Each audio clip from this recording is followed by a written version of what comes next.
सो यहाँ पे है interior of the earth. Interior of the अर्थ का मतलब क्या है कि पृथ्वी का आंतरिक भाग या पृथ्वी का इंटरनल पार्ट, उसके बारे में हम स्टडी कर रहे हैं।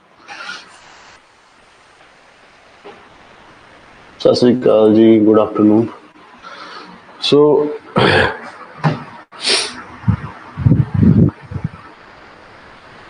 आपको मैंने लेयर्स लिखवाई थी। सो ये 3 लेयर से बना हुआ है। पहली जो लेयर है दैट इज क्रस्ट, दूसरा आपके पास है मेंटल लेयर, और तीसरी आपके पास कोर। अब इसके कंपोनेंट्स भी अलग अलग होते हैं। ये सिलिका और एल्यूमिनियम से बना होता है। This is of silica and magnesium, और ये है आयरन एंड निकल का बना हुआ। सो ये आपके पास इसमें, फिर इसमें हमने देखा था कि इसका 2.8 ग्राम पर क्यूबिक सेंटीमीटर इसका डेंसिटी है, इसका 3.0 ग्राम पर क्यूबिक सेंटीमीटर इसका डेंसिटी है, और इसका ग्रेटर देन 15 ग्राम पर सेंटीमीटर क्यूब आपका यहाँ पे डेंसिटी है। तो तीनों में डेंसिटीज भी अलग अलग हैं।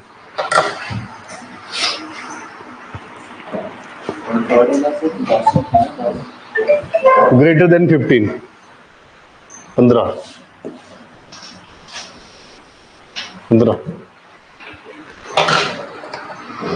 साइलेंट कर देते हैं इसको।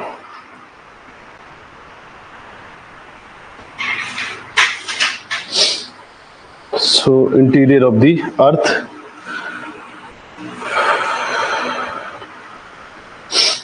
अब इसमें लिखिए sources to study the interior of the earth. Sources to study the interior of the earth.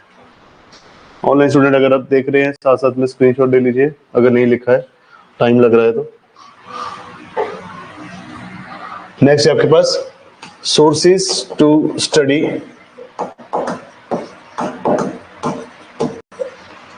The interior of the अर्थ।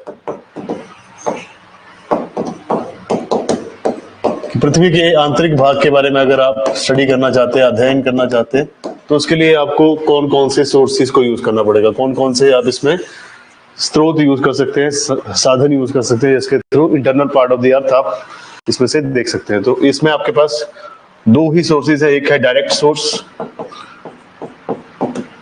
एक है आपके पास इनडायरेक्ट। अब डायरेक्ट सोर्स में पहला जो सोर्स है that is digging the earth. Digging the earth कि आप डायरेक्ट जो है पृथ्वी के नीचे खुदाई करना शुरू कर दें। आप जो है पृथ्वी के नीचे या फिर आप लैंड के नीचे जो है डायरेक्ट होल करना शुरू कर दे रहे हैं या फिर उसको खोदना शुरू कर दे रहे हैं। सो आपने देखा ये कि जो इंटरनल पार्ट जो है अर्थ का वो मल्टीपल या फिर कंसेंट्रिक लेयर से बना हुआ है। पहली लेयर है, फिर दूसरी है, फिर तीसरी है। कंसेंट्रिक का मतलब गोलाकार, पहले एक गोला आता है, फिर दूसरा, फिर तीसरा। तो मल्टीपल प्रकार की यहाँ पे कंसेंट्रिक लेयर से जिससे बना हुआ है। तो अब ये कह रहे हैं कि आप तो डायरेक्ट सोर्स से यूज करिए, तो इनडायरेक्ट सोर्स से आप इसमें देखिए। डायरेक्ट सोर्स आपके पास पहला है डिगिंग ऑफ दी अर्थ। आप इसको यहीं पे छोड़ दो और उसके नीचे पहला पॉइंट लिखिए। सिंपल आपने यहाँ से शुरुआत करनी है, sources to study the interior of the earth. तो पहले आपने ऐसे पॉइंट डालना है, that is direct sources.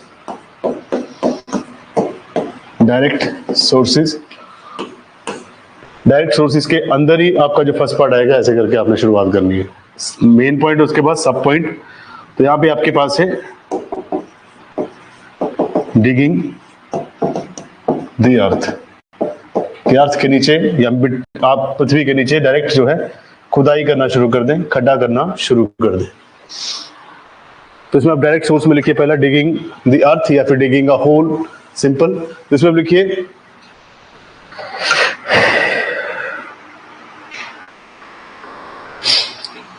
digging the earth includes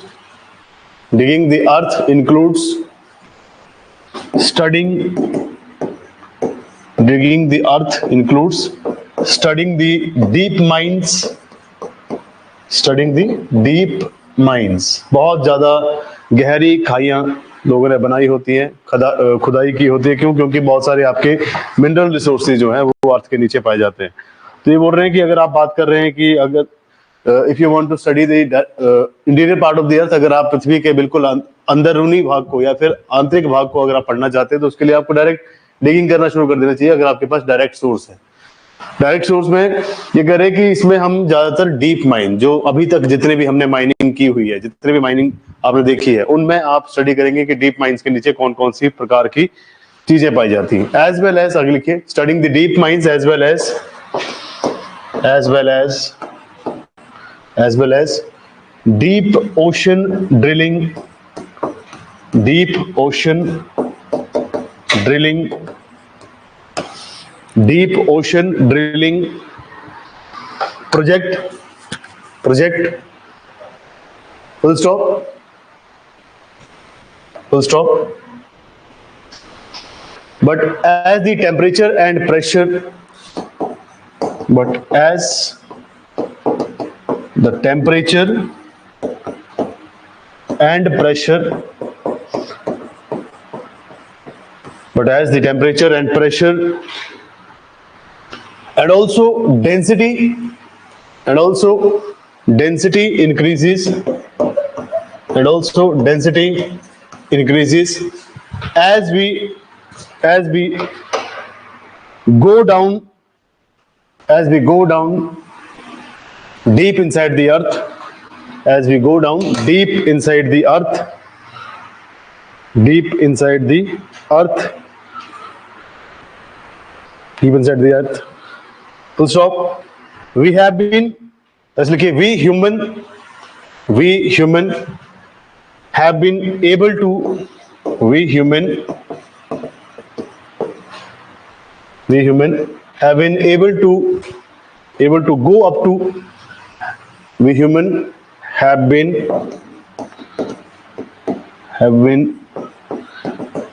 able to go up to 3.2 kilometers deep inside the earth on land.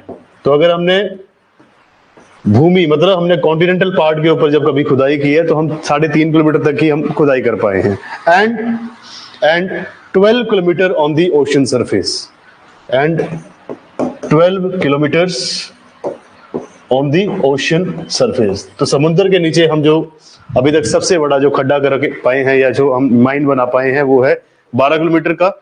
और अगर हम लैंड के ऊपर की बात करें तो लैंड के ऊपर हम 3.5 किलोमीटर ही लगभग जा पाए हैं। क्यों? क्योंकि जैसे जैसे आप नीचे जाते हैं टेम्परेचर बढ़ता जाता है, प्रेशर बढ़ता जाता है, डेंसिटी बढ़ती जाती है, और जो आपकी ब्लड वेसल्स हैं उस प्रेशर को सहन नहीं कर सकती, तो इसीलिए इससे ज्यादा नीचे जाना भी खतरनाक है। तो ये जो डीप माइंस है इनको भी हम स्टडी करते हैं। तो पहला जो सोर्स है कि आप डायरेक्ट खोदना शुरू कर दीजिए, फिर पृथ्वी के कोर तक पहुंचिए, फिर पता करके आइए कि वहां पे क्या चीजें अवेलेबल है। ये बहुत ज्यादा मुश्किल है। फॉर एग्जांपल, आप कभी अगर बहुत 32 माले 30 माले की बिल्डिंग में भी अगर आप लिफ्ट के ऊपर चढ़ते हैं तो आपको थोड़ा सा चक्कर सा आता है ना, घूम सी लग जाती है कि एकदम से ऊपर जाते हैं, क्योंकि प्रेशर आपका ऊपर जाते जाते बढ़ रहा है। फिर अगर आप डायरेक्ट भी नीचे आते हैं तब भी आपको ये चीज होती है। आपके जो ये पायलट्स होते हैं या फिर आपकी जो एविएशन इंडस्ट्री है, यहाँ पे पायलट के 2 ही काम है। पहला तो प्लेन को उड़ाना नहीं, प्लेन के अंदर आपको एक एटमॉस्फेरिक जो प्रेशर है उसको मेंटेन करना है। इसलिए आपके प्लेन की कभी भी खिड़की खुली नहीं होती।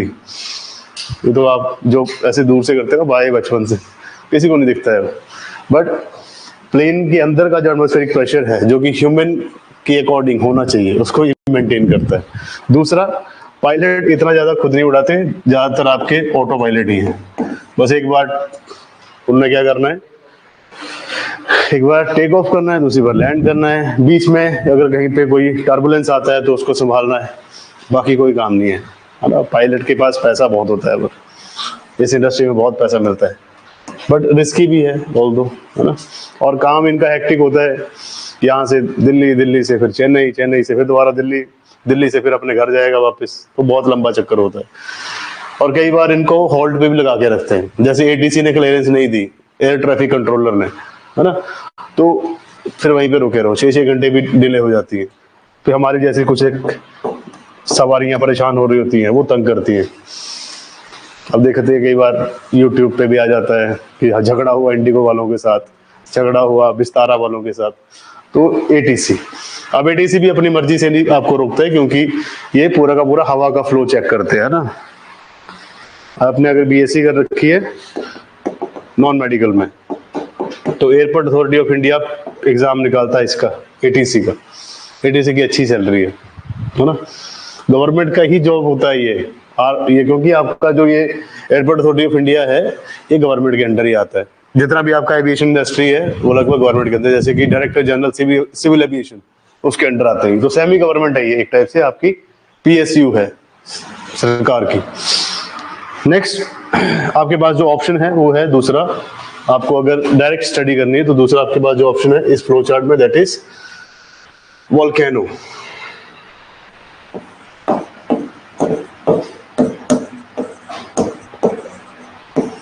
दूसरा ऑप्शन जो आपके पास है दैट इज वोल्केनोस। तो अगर आप वोल्केनोस की स्टडी करते हैं, ज्वालामुखी जितने भी गतिविधियां होती है, जितने भी ज्वालामुखी का विस्फोट होता है, उससे भी आप डायरेक्ट सोर्स से जो है पता लगा सकते हैं, क्योंकि जितना भी नीचे मटेरियल है ज्वालामुखी के साथ बाहर ही आता है। तो जब वो बाहर आता है इरप्ट होने के बाद, तो उसमें कौन कौन से कॉन्स्टिट्यूएंट्स हैं, मतलब उसमें कौन सी मेटल पाई जाती है, कौन सी नॉन मेटल है, कौन सी डस्ट पाई जाती है, तो सारे के सारे जितने भी आपके पास यहाँ पे मटेरियल आएगा वो वोल्केनो के थ्रू आप यहाँ पे स्टडी कर सकते हैं।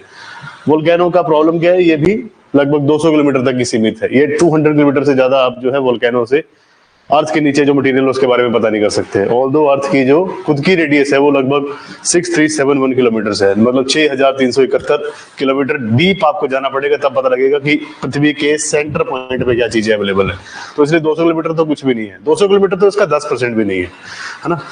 सो नेक्स्ट आप हेडिंग डालिए स्टडिंग वोल्केनोस या फिर study of volcanoes. Second point है, हाँ डायरेक्ट सोर्स में ही सेकंड पॉइंट है, डायरेक्ट सोर्सेज का ये सेकंड सब पॉइंट है, that is studying the volcanoes,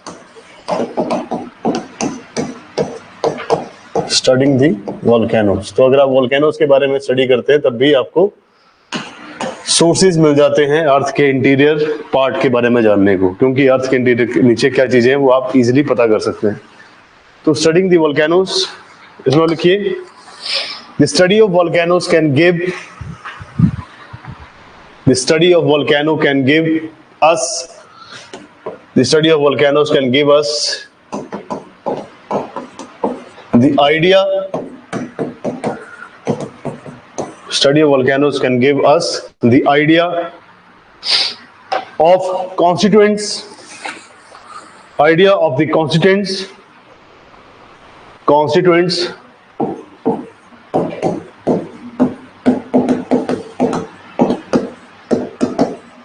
constituents of the interior part of the earth, of interior part of the earth, constituents of interior part of the earth, interior part of the earth, but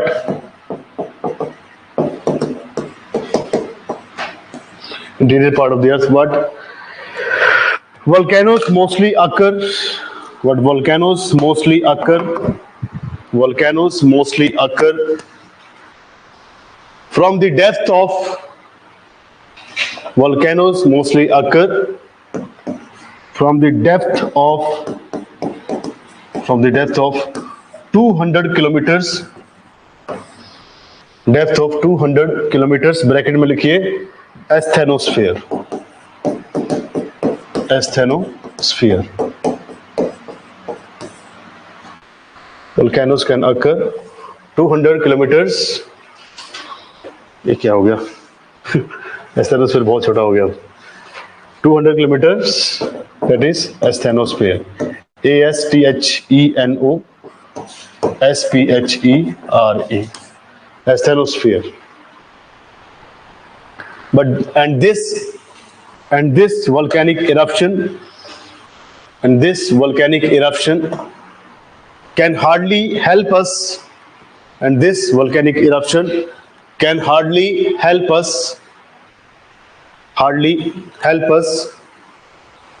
to understand the hardly help us to understand the क्या लिख रहे थे आप? Understand the concentric layers of the earth thoroughly. Concentric layers of the earth thoroughly. Simply कह रहे हैं कि ये जो आपके 200 किलोमीटर तक का जो आपका वोल्केनिक इरप्शन होता है, ये बहुत मुश्किल है कि इससे हम जो आपके अदर लेयर्स हैं, मतलब इसमें आप क्रस्ट का भी पूरा पता नहीं लगा सकते, क्योंकि 200 किलोमीटर तक आपके पास अवेलेबल रह रहा है. तो इसमें क्रस्ट से मेंटल तक आप नहीं पहुंच सकते. अब मेंटल भी अपर मेंटल है, लोअर मेंटल है, again inner core, outer core है, तो वो आगे मल्टीपल, वो खुद भी दो पार्ट्स में डिवाइडेड है. तो कह रहे हैं कि ये इंटीरियर पार्ट ऑफ द अर्थ जो है आपका, जो कि बहुत ही ज्यादा एक कॉम्प्लेक्स तरीका है जहां पे आप इस मेथड को यूज करें, क्योंकि 200 किलोमीटर तक का एरिया बहुत ही छोटा है, 10% पार्ट भी नहीं है उसका. सो दैट इज व्हाई ये भी जो आपका डायरेक्ट सोर्स है, ये फेल होता है अर्थ के इंटीरियर पार्ट तक पहुंचने के लिए. सो एक 12-13 किलोमीटर तक का एरिया है, दूसरा आपका 200 किलोमीटर तक का एरिया है. सो नेक्स्ट आपके पास जो है दैट इज इनडायरेक्ट सोर्सेज. अगर आपके डायरेक्ट सोर्सेज वर्क नहीं कर रहे हैं, तो दूसरा आपके पास जो मेथड है that is indirect sources to study the interior part of the earth. Indirect sources. Indirect क्या होगा?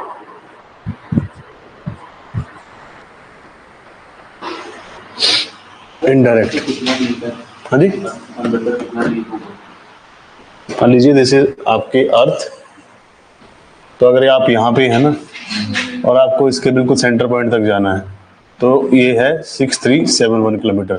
और यही पार्ट जो है इसको बोलते हैं कोर. कोर से ऊपर का जो पार्ट है उसको कहते हैं मेंटल. तो मैंने अगर आपको कॉन्सेंट्रिक लेयर लिखा है, तो गोले के अंदर गोला, दैट इज कंसेंट्रिक लेयर्स. सो अंदर जो है ये दिस इज कोर, ये मेंटल है, और ये है आपका क्रस्ट. अब क्रस्ट जो है ये भी दो प्रकार का है, सॉरी, जो क्रस्ट है ये दो प्रकार का है. एक है ओशनिक, दूसरा है कॉन्टिनेंटल. ठीक है. अब आपका जो ये अगला पार्ट है दैट इज, जिसको आप बोलते हैं मेंटल. मेंटल भी दो प्रकार का, एक है अपर मेंटल, एक है लोअर मेंटल. ठीक है, एक अपर एक लोअर है. कोर की बात करें तो कोर भी दो प्रकार का है. कोर में एक है इनर लेयर, या फिर जिसे इनर कोर कहते हैं, एक है आपके पास आउटर कोर. तो आप सिंपल समझ लीजिए कि लेयर के बीच भी लेयर है ना, लगभग ये आपकी हर एक लेयर के अंदर लेयर है, तो लगभग 6 लेयर हो जा रही है आपकी. सो इसी के बारे में हम स्टडी करना चाहते हैं कि ये लेयर्स कैसे बनी है, इन लेयर में कौन कौन से मटेरियल पाए जाते हैं. अब ये मटेरियल लिक्विड फॉर्म में पाए जाते हैं या फिर सॉलिड फॉर्म में पाए जाते हैं, कि ये यहाँ पे ठोस अवस्था में है या तरल अवस्था में है, उसको भी हम देखते हैं. सो वही हम स्टडी कर रहे हैं इंटीरियर पार्ट ऑफ द अर्थ की. तो मान लीजिए अगर आपका क्रस्ट यहाँ पे है, आपने कहा कि हम डायरेक्ट खुदाई करना शुरू कर देंगे, यहाँ से लेके आप यहाँ तक ही पहुंचे, मतलब इतना एरिया कवर कर पाए अगर आप, है ना, इस एरिया को ही 12 किलोमीटर तक, तो उसका कोई फायदा नहीं है, क्योंकि नीचे आप देख रहे हैं कहाँ तक पहुंच रहे हैं, आपको यहाँ तक आना है, 6371 किलोमीटर तक आना है. फिर आपने बात की कि एस्टेनोस्फीयर, तो एस्टेनोस्फीयर लगभग क्रस्ट और मेंटल की बाउंड्री से थोड़ा ऊपर ही पाया जाता है, तो ये 200 किलोमीटर की आपने बात की. पर जाना कहाँ है आपको? लगभग 6000 किलोमीटर नीचे, 6500 रख के चलो आप. तो इसीलिए बहुत कॉम्प्लेक्स तरीका है इसको पढ़ना, या बहुत कॉम्प्लेक्स है इसके बारे में स्टडी करना, इसलिए हम बात कर रहे हैं इनडायरेक्ट सोर्सेज की. तो इनडायरेक्ट सोर्स में पहला जो सोर्स है दैट इज मेटियोर्स. क्या होता है मेटियोर?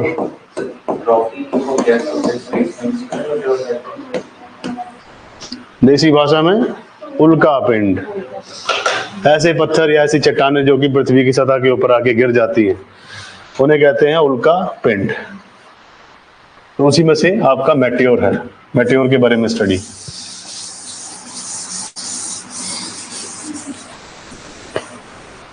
सो मेटियोर मैंने आपको बताया था जब हम बात कर रहे थे स्टार्टिंग में कि एवोल्यूशन कैसे हुआ अर्थ का, या आपका जब हम जियोलॉजिकल टाइम स्केल पढ़ रहे थे, वहां पे मैंने आपको मेंशन कराया एक कि जो आपके डायनासोर्स हैं उनकी मृत्यु कैसे हुई, खत्म कैसे हुआ, पतन कैसे हुआ उनका. मतलब वो टोटली एक्सटिंक्ट हो गए, प्लेनेट अर्थ से गायब ही हो गए। उसके गायब होने का कारण जो था वो एक वोल्केनिक एक्टिविटी थी। दूसरा मैंने आपको लगाया था कि मेटेओर्स का इंपैक्ट, उल्कापिंड बहुत गिरते थे क्योंकि हमारा एटमॉस्फेयर प्रॉपर्ली डेवलप नहीं था, तो जो भी चीज आती थी ऊपर वो से सीधी पृथ्वी के ऊपर हिट करती थी। अगर मान लीजिए अभी ऊपर से अगर हम बात करें तो पृथ्वी के ऊपर अगर मान लीजिए एस्टेरॉइड अभी भी आते हैं, एवरीडे फिनोमिना है, गिरते हैं, या मेटेओर्स भी गिरते रहते हैं, क्योंकि मैंने आपको बताया कि दिस इज ओपन, पूरा का पूरा स्पेस ओपन है, यहाँ पे कोई ऐसा नहीं है कि आपके ऊपर सीलिंग है कोई कि बच जाएंगे आप। सो सिंपल क्या है, हमारा अभी एटमॉस्फेयर बहुत ज्यादा डेवलप हो चुका है। तो अगर आप देखें तो एटमॉस्फेरिक जो हमारा एक टाइप से चादर है, एटमॉस्फेयर जो हमारी चादर है, उसको अगर क्रॉस करना है, एटमॉस्फेरिक जो बैरियर है उसको अगर क्रॉस करना है तो उसको अभी उसमें से फ्रिक्शन हो जाता है। एटमॉस्फेरिक फ्रिक्शन का मतलब क्या है कि आपका जो फॉर एग्जांपल ये आपकी अर्थ है, मान लीजिए, अरे मान लीजिए दिस इज योर अर्थ, है ना, सिंपल। अब ये नहीं बोलना कि ये तो इलिप्स की तरह दिख रही है, बट सिंपल समझिए।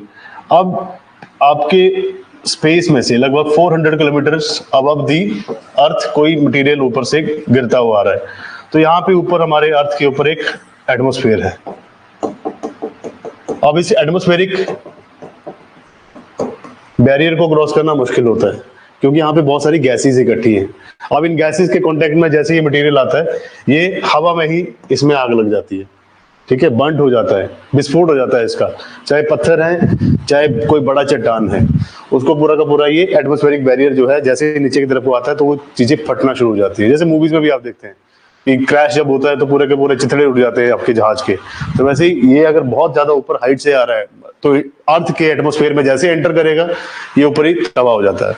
बट जब आपका पृथ्वी बनी थी और उस टाइम पे एटमॉस्फेयर प्रॉपर्ली डेवलप नहीं था, जब ये प्रॉपर्ली डेवलप नहीं था, जब हम बात करते हैं कि लगभग 21-22% आपकी कार्बन डाइऑक्साइड थी, मतलब ऑक्सीजन थी नहीं तभी, तो तभी उस टाइम पे क्या होता था कि यहाँ पे एटमॉस्फेरिक बैरियर नहीं होता था, कोई भी चीज आती थी वो डायरेक्ट हिट करती थी अर्थ के ऊपर आके। तो कई बार ऐसा भी पाया गया कि जो मेटेओर ऊपर से गिरते थे उस समय, अभी नहीं, उस समय जब भी कोई मेटेओर गिरता था तो वो पृथ्वी के बिल्कुल कोर तक भी पहुंच जाता था, ऐसा माना जाता है। और इन मेटेओर्स का इतना बड़ा इंपैक्ट रहा है कि कई जगह इतने बड़े बड़े खड्डे हो गए, विशाल खड्डे हो गए कि वहां पे लेक बन गए। क्यों? क्योंकि मेटेओर आया, हिट किया, हिट करने के बाद पृथ्वी के नीचे खड्डा बना दिया। अब खड्डा जब बन चुका तो उसके बाद उसमें पानी, बारिश होती रही, हमने लिखा है कि सेंचुरीज ऑफ रेनफॉल ने इतने बड़े ओशन जो है उनको भर दिया। तो वैसे ही सिंपल यहाँ पे क्या है कि ये खड्डे बनाते गए और खड्डे जब वो पानी से भरते गए तो हमने कहा कि दिस इज लेक, और ऐसी लेक को हमने बोला कि these are lakes made by meteors, जिसे हम कहते हैं उल्का पिंड द्वारा बनाई गई झीलें। तो ऐसी झीलें भी पाई जाती है पृथ्वी के ऊपर, जैसे कि लोनार लेक है आपकी इंडिया में भी एग्जांपल इसका लोनार लेक है महाराष्ट्र में। तो वो जो लेक बनी है वो मेटेओर के इम्पैक्ट से बनी है, मेटेओर ने हिट किया है डीप इनसाइड द अर्थ, उसके बाद वहां पे वो खड्डा बन गया, वो खड्डा पानी से भरता गया बरसातों के साथ साथ में, और बाद में लेक बन गई। तो वैसे ही आप मेटेओर के बारे में यहाँ पे कुछ एक पॉइंट्स लिखेंगे कि मेटेओर से आप कैसे इंटीरियर पार्ट ऑफ द अर्थ के बारे में पढ़ाई कर सकते हैं या फिर उसको स्टडी कर सकते हैं। इसमें लिखिए, by studying the meteors we can conclude that, by studying the meteors we can conclude that, by studying the meteors we can conclude that the inner part of the earth is made up of, the inner part of the earth, inner part of the earth is made up of denser materials. Inner part of the earth is made up of denser materials. This is because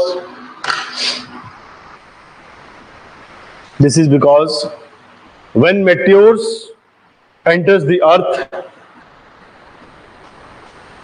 when meteors enter the earth, their upper part is being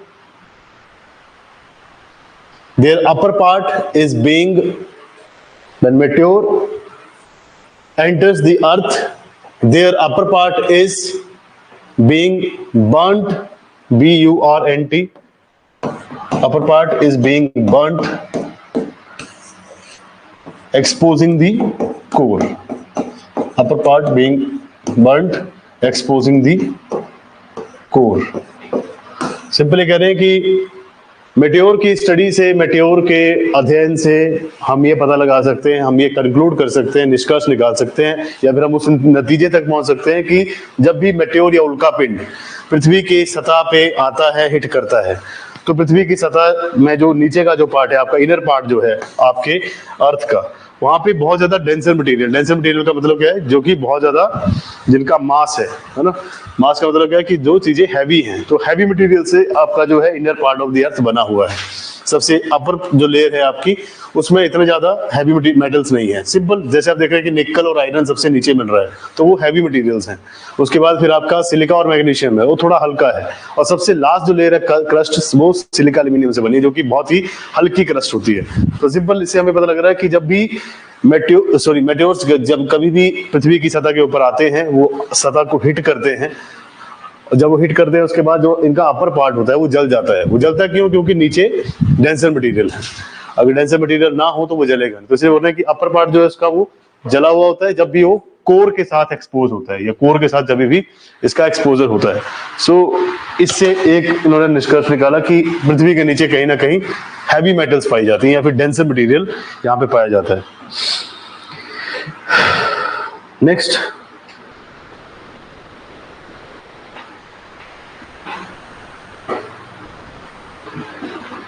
कौन चला गया?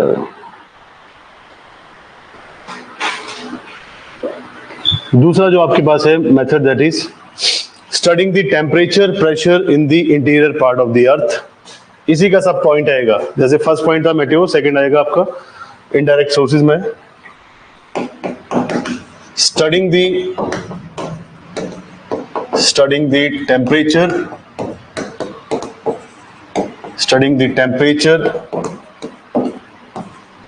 pressure, studying the temperature pressure in the interior part of the earth, studying the temperature pressure in the interior part of the earth, interior part of the earth। तो इसमें कह रहे हैं कि दूसरा जो आपके पास ऑप्शन है वो है कि आप पृथ्वी की सतह के नीचे तापमान कितना है और दाब कितना है, तापमान और टेम्परेचर, और दूसरा यहाँ पे प्रेशर कितना है।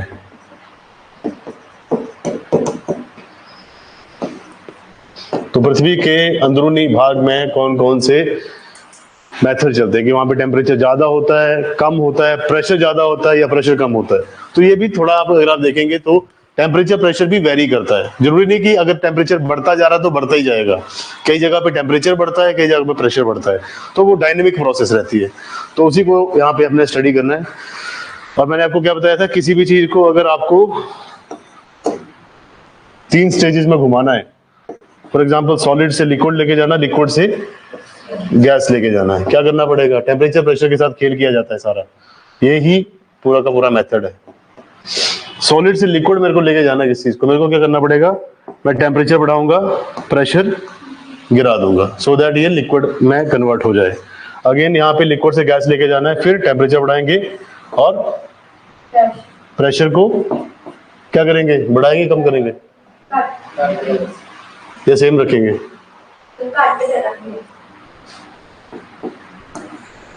सोच लो, कम ही करेंगे। नेक्स्ट, अब गैस से लिक्विड लेके जाना है, सर टेम्परेचर को डिक्रीज करा, प्रेशर को बढ़ा देना, उसी को बोलेंगे आपकी लिक्विफाई कर दिया आपने। तो आपका एक वेपराइजेशन होता है, लिक्विफिकेशन होता है, एक होता है इवेपोरेशन, है ना। तो सारे के सारे जो मेथड्स हैं, यहाँ पे क्या है, क्योंकि सॉलिड को तोड़ना है, तो इसका जो बीच में जो पार्टिकल्स के बीच में जो अट्रैक्टिंग फोर्सेस हैं, उनको तोड़ना है, उनको हमने लूज करना है। तो उसके लिए हम यहाँ पे टेम्परेचर बढ़ा रहे हैं, प्रेशर कम कर रहे हैं। तो ये टेम्परेचर प्रेशर की पूरी यहाँ पे कहानी है।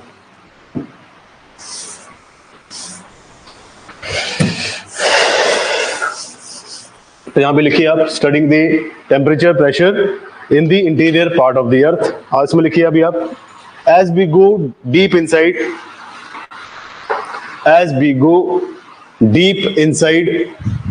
both temperature and pressure increases. As we go deep inside, both temperature and pressure changes. तो दोनों ही चीजें चेंज होती है, टेम्परेचर भी चेंज होता है, तापमान भी चेंज होता है और दबाव भी चेंज होता है, दाब भी चेंज होता है। So both things changes and increases, both temperature pressure changes and increases, full stop. The rate of increase of temperature is more, the rate of increase of temperature, the rate of increase of temperature,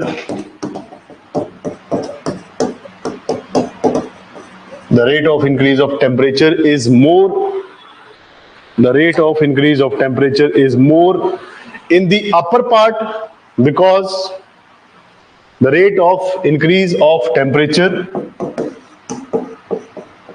the rate of increase of temperature is more in the upper part, because it is made up of radioactive materials, because it is made up of radioactive materials. तो बोल रहे हैं कि पृथ्वी का जो upper part है, सबसे ऊपर का जो हिस्सा है, उसमें आपको टेम्परेचर ज्यादा देखने को मिलेगा। जितना ज्यादा नीचे जाते जाएंगे अपर पार्ट में, उतना टेम्परेचर बढ़ता जाएगा, मतलब एस्थेनोस्फीयर तक, क्योंकि यहाँ पे ज्यादातर जो मटेरियल आपको देखने को मिल रहा है वो है रेडियो एक्टिव। जैसे आप कहते हैं यूरेनियम है, थोरियम है, तो ये सारे के सारे यहाँ पे आपको रेडियो एक्टिव मटेरियल देखने को मिल रहे हैं। दैट इज वाई यहाँ अपर पार्ट में आपको हीट बहुत ज्यादा मतलब एक्सपीरियंस करने को मिलेगी। Next, but as we go deep inside, as we go more deeper, ऐसे लिखिए, as we go more deeper, as we go more deeper, more deeper, along with temperature, along with temperature,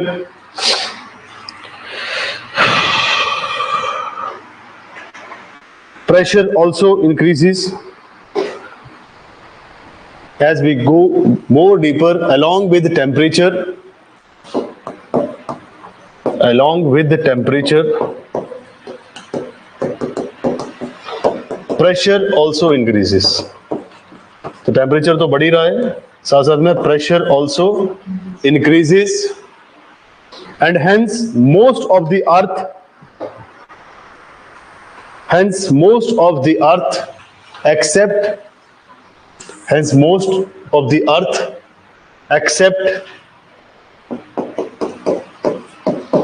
most of the earth except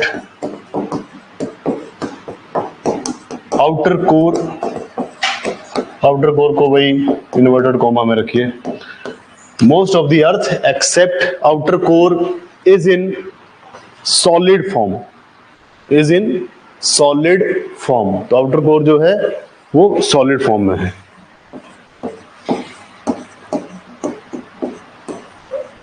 outer core is in solid form, solid में होती है।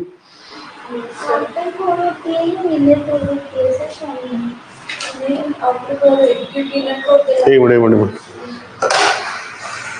इसमें देखने दो मुझे, मैं भी वही कंफ्यूज हो रहा हूँ। आउटर कोर नहीं होगा इसमें,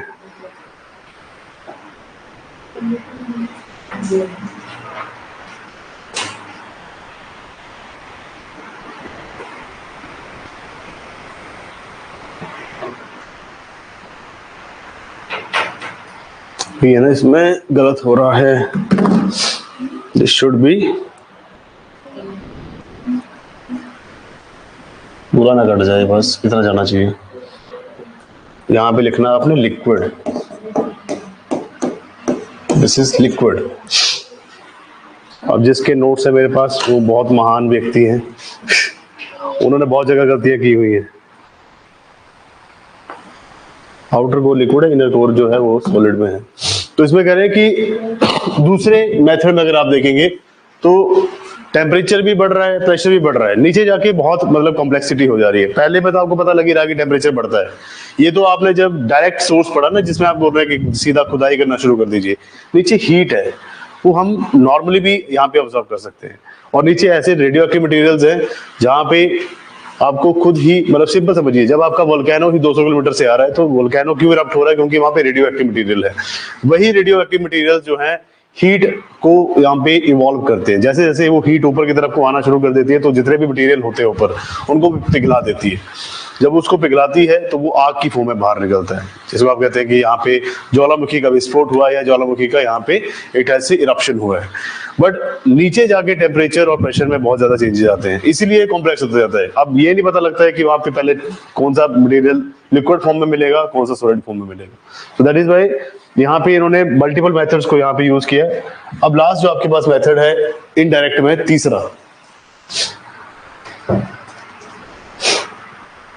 तीसरा मेथड सीधा अर्थक्वेक के ऊपर ही है। तो तीसरा मेथड है that is seismicity, third point.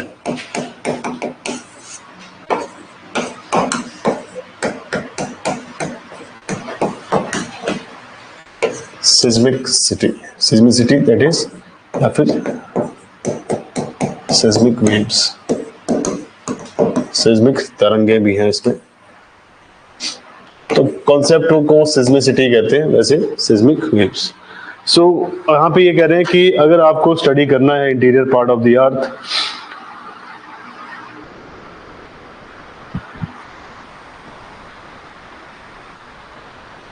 तो उसके लिए आपको नीडेड है कि आप सिस्मिसिटी के ऊपर बात करें, क्योंकि यहाँ पे बहुत सारे जितने भी आपके जियोलॉजिस्ट थे, जितने भी जियोग्राफर्स थे, जब उन्होंने देखा कि मटेरियल के बारे में पढ़ना, उसके बारे में यहाँ पे नॉलेज गैदर करना ये बहुत लंबा टास्क है, तो उन्होंने बोला कि कुछ एक यहाँ पे तरंगे भी चलती हैं। ये तरंगे इतनी ज्यादा खतरनाक होती हैं कि पृथ्वी को हिला देती हैं।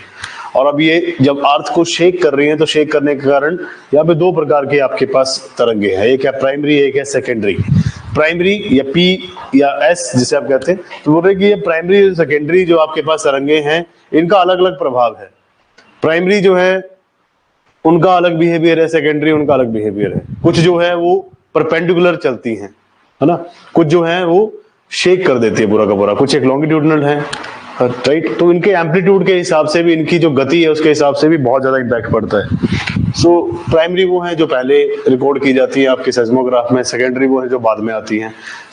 आपकी जो प्राइमरी है उनकी स्पीड ज्यादा होती है पर वो क्षति कम करती है, पर जो सेकेंडरी है उनकी स्पीड कम होती है पर वो होती बहुत खतरनाक है, वो स्ट्रेच एंड स्क्वीज करती हैं।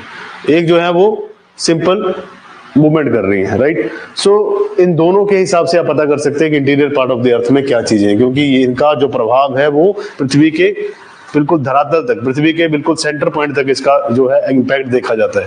सो इसलिए सबसे जो सक्सेसफुल इनके पास मॉडल रहा था इंटीरियर पार्ट ऑफ द अर्थ के बारे में जानने के लिए, वो था आपके पास सेस्मिसिटी। सो इसमें आप लिखिए सेस्मिक तरंगे क्या होती हैं, तो इसके बारे में लिखिए, these are the waves generated due to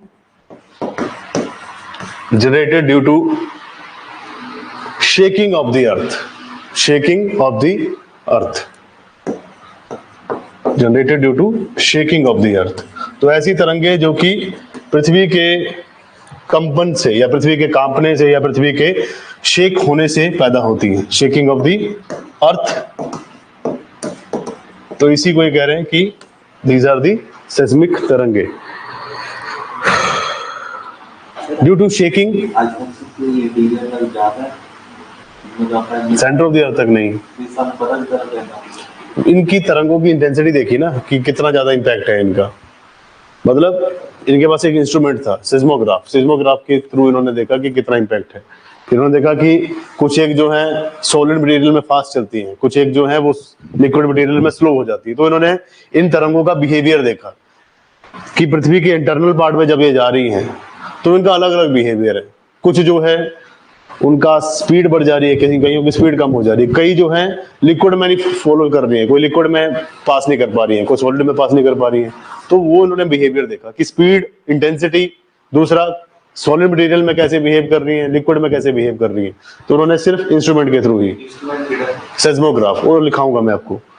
for example अगर आपकी पृथ्वी है और इसको मैं कह रहा हूँ this is the centre point, तो मेरे को सेंटर पॉइंट को यहाँ पे मापना है, देखना है सो अपर पार्ट जो है दैट इज क्रस्ट, उसके बाद जो है आपके पास मेंटल।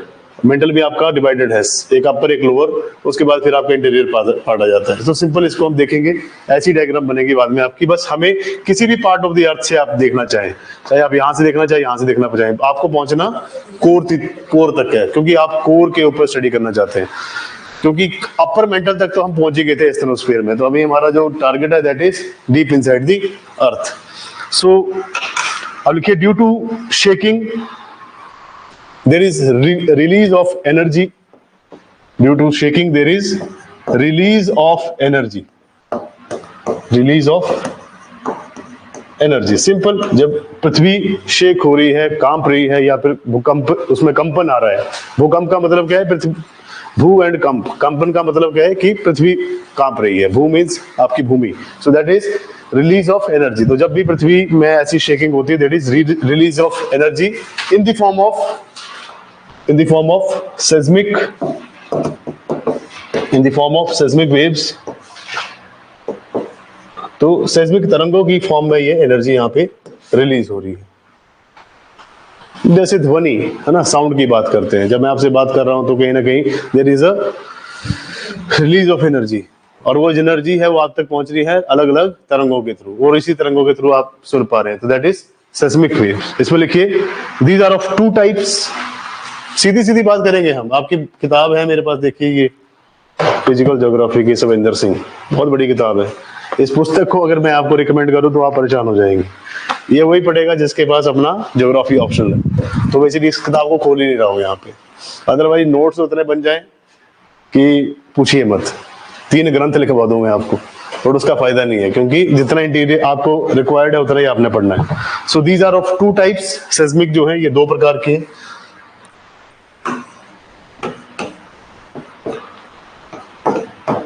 P,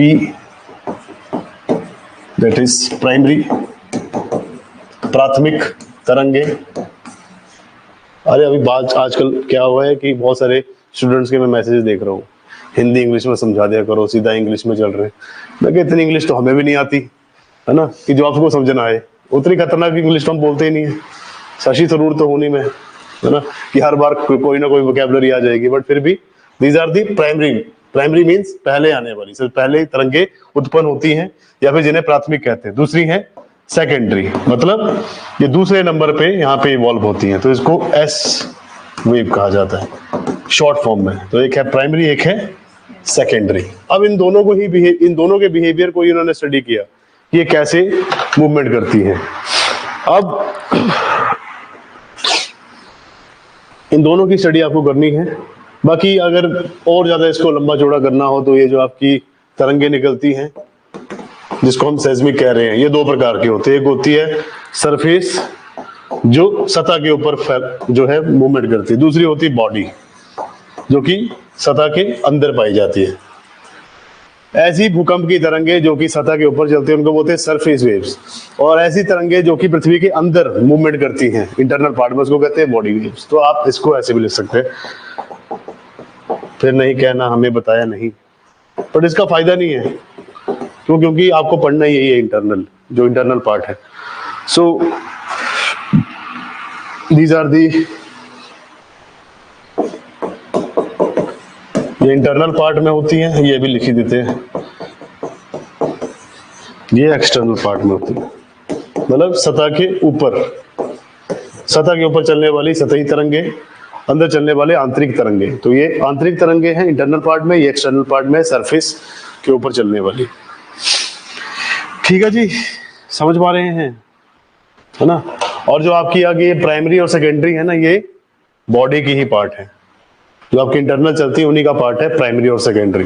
सो ये भी बॉडी के अंदर आती है, ये भी बॉडी के अंदर जाती है, मतलब पृथ्वी के अंदर चलने वाली इंटरनल पार्ट में। तो primary secondary are the parts of body waves, और सरफेस की नहीं है। सरफेस तो पृथ्वी की सतह के ऊपर चल रही है। फिर आपको कहा जाता है गोलाकार आकार का घर बनाइए, ताकि तरंगे गोल घूम जाएं और इम्पैक्ट ना करें। जहां पे कॉर्नर होगा वहां पे इनको रास्ता नहीं मिलेगा मूव करने को, और रास्ता नहीं मिलेगा तो फिर कोलैप्स कर देंगी, या फिर खुले एरिया में चले जाइए।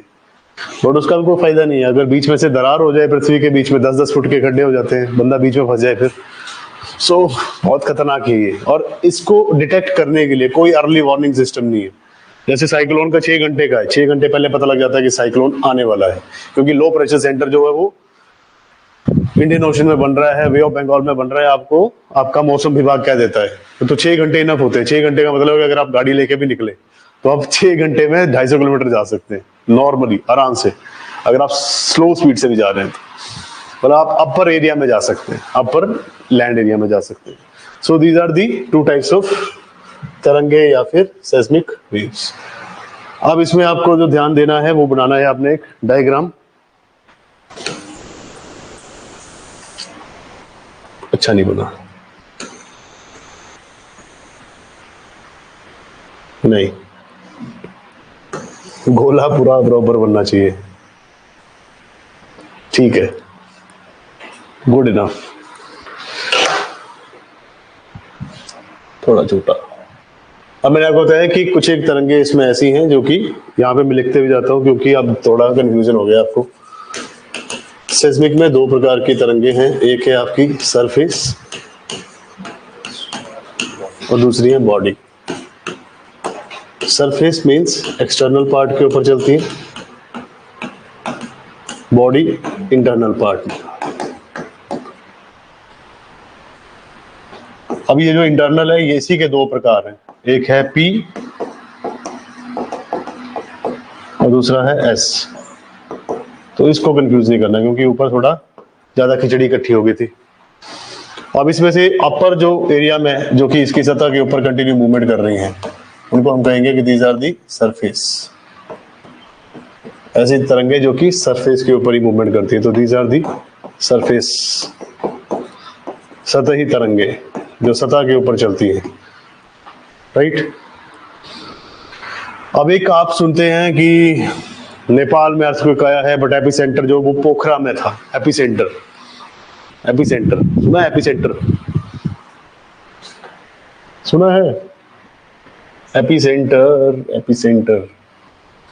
आप सुनते हैं कि अफगानिस्तान में जो था एपी सेंटर बना और इसका इम्पैक्ट दिल्ली तक देखा गया। दिल्ली तक उसका कई बार इम्पैक्ट देखा जाता है। कुछ एक जो आपकी भूकंप की तरंगे आती हैं उनका इम्पैक्ट दिल्ली तक भी देखा जाता है, बट उसका एपिसेंटर, ऑल्दो उसका एपिसेंटर जो है, उसका मेन पॉइंट है, वो कहीं और बना होता है। सो यहाँ पे कलर चेंज करना चाहिए।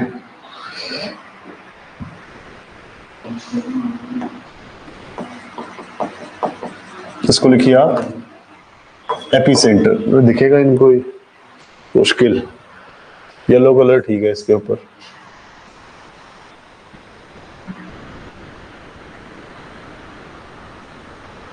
So this is epicenter। जिसको पता है प्लीज बता दीजिए एपिसेंटर क्या होता है? क्या होता है एपिसेंटर? फोकस के ऊपर होता है। डायग्राम बना रहे हैं, ये वाला गोला बना लीजिए। गोला बनाने के बाद नीचे लिखिए एपिसेंटर। ये कीवर्ड्स हैं, ऐसे एपिसेंटर लिखिए, फिर डैश लगा के एपिसेंटर के बारे में लिखिए कि क्या होता है एपिसेंटर। इसमें लिखिए it is the point where maximum impact will be recorded. It is a point where maximum, it is a point where maximum impact of seismic activity will be recorded। तो ये एक ऐसा पॉइंट है जहाँ पे जो सेस्मिक एक्टिविटी, जो ये भूकंप की आपकी जो गतिविधियां हो रही है, उनका सबसे ज्यादा अधिकतम जो है इंपैक्ट, प्रभाव इस एरिया में देखा जाएगा। तो एपिसेंटर में सबसे ज्यादा प्रभाव पड़ता है आपके अर्थक्वेक का। सो ये एक ऐसा बिंदु है या ऐसा पॉइंट है जहां पे आपको सेस्मिक एक्टिविटी का या फिर अर्थक्वेक का सबसे ज्यादा प्रभाव देखने को मिलेगा। सो दिस इज एपिसेंटर, और एपिसेंटर हमेशा ऊपर होता है यहाँ पे। This is epicentre. कितना पड़ा जाएगा? यस, पड़ा जाएगा। हाँ जी, हाँ जी, इधर बड़े मैसेज आ रहे हैं, कोई दिक्कत नहीं आ गई।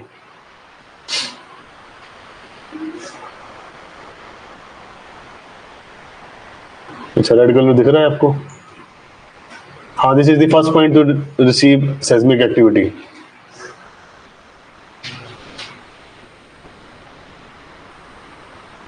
ठीक है, नेक्स्ट पॉइंट पे एपिसेंटर। अभी जैसे जैसे डायग्राम बनता जाएगा आपको इसके कीवर्ड्स भी लिखने हैं, क्योंकि कीवर्ड्स के ऊपर डायरेक्ट क्वेश्चन पूछा जाता है कई बार। नेक्स्ट है आपके पास इसके बिल्कुल नीचे परपेंडिकुलर, इसके नीचे पॉइंट पे एक पॉइंट है जिसको कहते हैं, क्या कहते हैं, फोकस। सो अगेन इसके बिल्कुल नीचे वाला पॉइंट है यहाँ पे, इसको आप पॉइंट को कहेंगे दिस इज फोकस, या फोकस को आप दूसरा नाम भी देते हैं। क्या नाम है फोकस का दूसरा?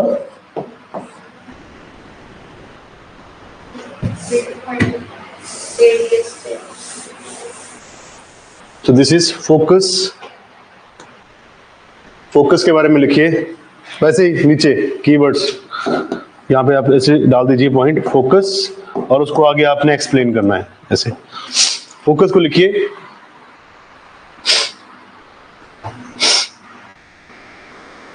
It is always inside the earth, और एपिसेंटर क्या है? Outside the earth. तो this is outside the earth. अगर आपने उस लाइन में नहीं लिखा है, सेंटेंस में नहीं लिखा है, तो आप यहाँ पे मेंशन कर सकते हैं this is outside the earth and this is always inside the earth.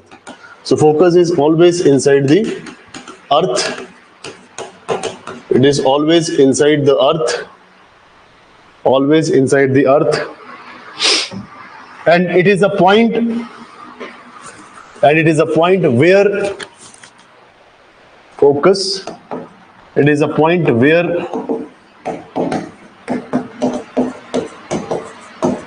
body waves are generated। तो आपकी P और S तरंगे जो हैं, या फिर जो आपकी आंतरिक तरंगे जो हैं, वो फोकस पॉइंट से ही जनरेट होते हैं, यहीं से उत्पन्न होती है।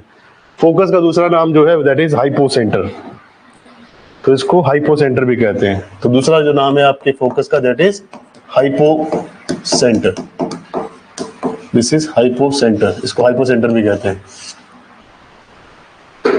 ठीक है, तो फोकस या हाइपोसेंटर की कभी बात हो तो this is the point, it is a point that is always inside the अर्थ। ये एपिसेंटर के बिल्कुल परपेंडिकुलर नीचे होता है, इसके ऊपर से ही आपकी जो है पी और एस तरंगे उत्पन्न होती हैं, या फिर आपकी जो बॉडी वेव्स है यहीं से शुरुआत होती है उनकी, हाइपोसेंटर से। समझ गए? अब क्या रह जाता है?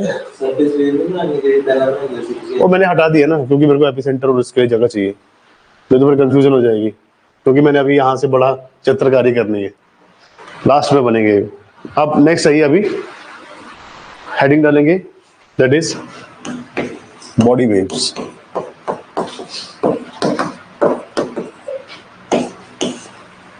तो ये दो प्रकार की हैं, एक है P और दूसरा है S। तो बात वही है, पहले एक को डिस्कस करेंगे फिर दूसरे को डिस्कस करेंगे, पर उससे पहले एक लाइन लिखिए बॉडी वेव्स में, the speed direction and the speed direction, the speed direction and intensity, the speed direction and intensity of speed, direction and intensity of body waves, speed, direction and intensity of body waves are the best source,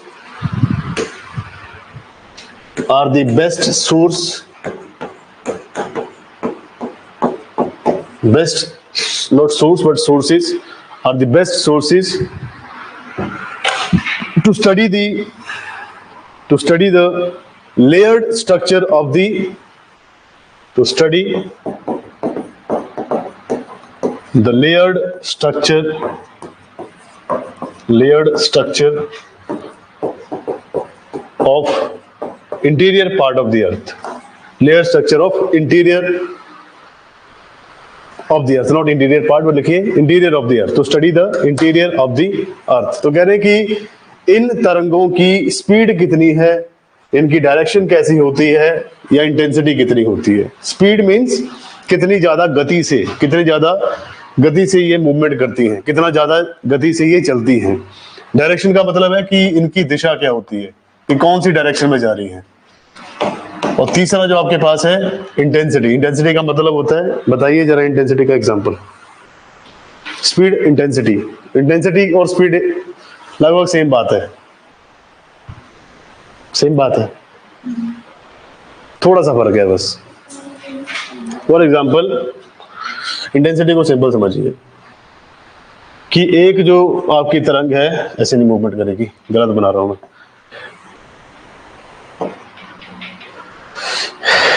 यहां से बीचों बीच line लगा देते हैं आप, यार आपने पढ़ा है, this is the maxima, this is the minima.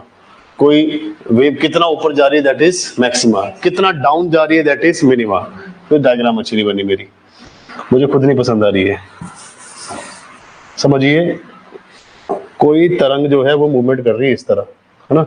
अब इसको मैं बीचों बीच से काट देता हूं। अब इसकी ऊपर जितना ज्यादा ऊपर की तरफ जा रही है उसको मैं बोलूंगा this is the maxima of the आपकी, दूसरा आपका मिनिमा, कि कितना नीचे तक जा रही है। मैक्सिमम मिनिमा आपने पढ़ा है, और मैक्सिमम मिनिमा से पता लगता है कि आपकी जो तरंग है उसका एम्पलीट्यूड कितना है, कितना ज्यादा उसका एम्पलीट्यूड है, कितना मैक्सिमम मिनिमा है, मतलब कितनी ज्यादा ये ऊपर जा रही है, कितना नीचे जा रही है। अब ये मैक्सिमम मिनिमा जो है ये हो गया एक तो स्पीड है कि ये 10 किलोमीटर की स्पीड से चल रही है, दिस इज टोटल स्पीड, जिसमें सिर्फ आप स्पीड की बात करें। इंटेंसिटी का मतलब क्या होता है कि 10 मिनट में 10 किलोमीटर चल रही है। तो जहां पे आप टाइम के साथ इसको रिलेट कर देते हैं दैट इज इंटेंसिटी, है ना। फॉर एग्जांपल आप पढ़ रहे हैं आजकल अपने मिक्सचर एलिगेशन, वहां पे आता भी है ये कि एक टैप से बाल्टी भरने में इतना समय लग रहा है, दैट इज इंटेंसिटी को माप रहे हैं आप कि 1 घंटे में 20 लीटर की बाल्टी भरेगी कि नहीं भरेगी। 1 घंटा तो बहुत ज्यादा बता दिया मैंने, बट 1 घंटे में 1000 लीटर की आपकी टंकी भरेगी कि नहीं भरेगी, तो उसकी इंटेंसिटी देख रहे हैं। जब आप टाइम के साथ रिलेट करते हैं तो उसको बोलते हैं इंटेंसिटी, कि ये तरंगे कितने मिनट में या कितने घंटों में कितना ज्यादा पैदा हो रही है और कितनी मूवमेंट कर रही है, दैट इज आपका इंटेंसिटी का पार्ट। सो अगर आप इसकी स्पीड देखें, डायरेक्शन देखें, इंटेंसिटी देखें और इनका आपस में इंटरेक्शन देखें कि एक दूसरे के साथ टकराती हैं या मटेरियल के साथ कैसे मूवमेंट करती है, मटेरियल के साथ इनका कैसा बिहेवियर है, तो उसको आप कहेंगे कि this is the interaction of the आपकी सेस्मिक तरंगे। सो नेक्स्ट आप इसमें लिखिए पहला P, दैट इज प्राइमरी। बहुत इंपॉर्टेंट टॉपिक है ये आपका। नेक्स्ट है प्राइमरी। प्राइमरी का यहाँ पे आपने लिखना है, हेडिंग डालिए प्राइमरी। फोकस के बाद, हाँ जी, फोकस के बाद बीच जो मिस करते हैं बहुत, कहाँ खोए रहते हैं पहले मुझे ये बताओ, ऐसे बोलना नहीं चाहिए। यहाँ एब्सेंट होते हो आप, पता है, देख रहे हो मैं बोल भी रहा हूँ बट आप थोड़ा सा एब्सेंस हो जाती है, थोड़ा यहाँ पे प्रेजेंट रहो। सोचते नहीं रहते कुछ पीछे घर का या कुछ परेशानी, है ना। सिंपल वही है, मैं नहीं बोल रहा कि आपको बताऊंगा नहीं, बट मैंने कई बार देखा कि बहुत पीछे चले गए होते हैं आप, एब्सेंट हो रहते हो बीच बीच में। ये फोकस कर रहा था ना आपने, जैसे एपिसेंटर लिखा, फोकस लिखा, फोकस के बाद अभी ये मैंने इसके बारे में लिखाया, इन दोनों का आपने ये बनाना था, उसके बाद ये लाइन लिखनी थी, इस लाइन के बाद फिर आपने अभी हेडिंग डालनी है property of primary waves, properties of P wave. आजो आजो, सत श्री अकाल। सो नेक्स्ट है प्रॉपर्टीज ऑफ पी वेव, कि प्राइमरी जो आपकी भूकंप की तरंगे होती है, बॉडी वेव्स होती है, जिसका एक पार्ट है प्राइमरी। तो प्राइमरी की क्या प्रॉपर्टी है, क्या विशेषताएं हैं। प्रॉपर्टी का simple literal meaning is what are the features. तो प्रॉपर्टीज के बारे में देखेंगे, फिर दोनों प्रॉपर्टी को हमने कंपेयर करना है, फिर हमें बाद में कंक्लूजन मिलेगा कि कौन लिक्विड है कौन सॉलिड है। फिर उसके बाद जितने भी लेयर्स हैं आपकी, उसमें क्रस्ट क्या है, ओशनिक क्रस्ट क्या है, दूसरी आपकी कॉन्टिनेंटल क्रस्ट क्या है, उसके बारे में लिखना है, कितनी थिकनेस होती है वो लिखना है। फिर उसके बाद हमने आगे अपर मेंटल, लोअर मेंटल, उसमें कौन कौन से पार्ट्स हैं, उसमें क्या क्या चीजें हैं। फिर आपका आएगा आउटर और इनर कोर, बट उससे पहले आपको शैडो एरिया भी बनाना है इसका। तो अभी हम अर्थक्वेक करेंगे, उसके बाद उसके पार्ट्स को एक एक करके करेंगे। So properties of P waves इसमें लिखिए। फर्स्ट पॉइंट वाइज लिखेंगे इसको, ठीक है। दीज आर दी फर्स्ट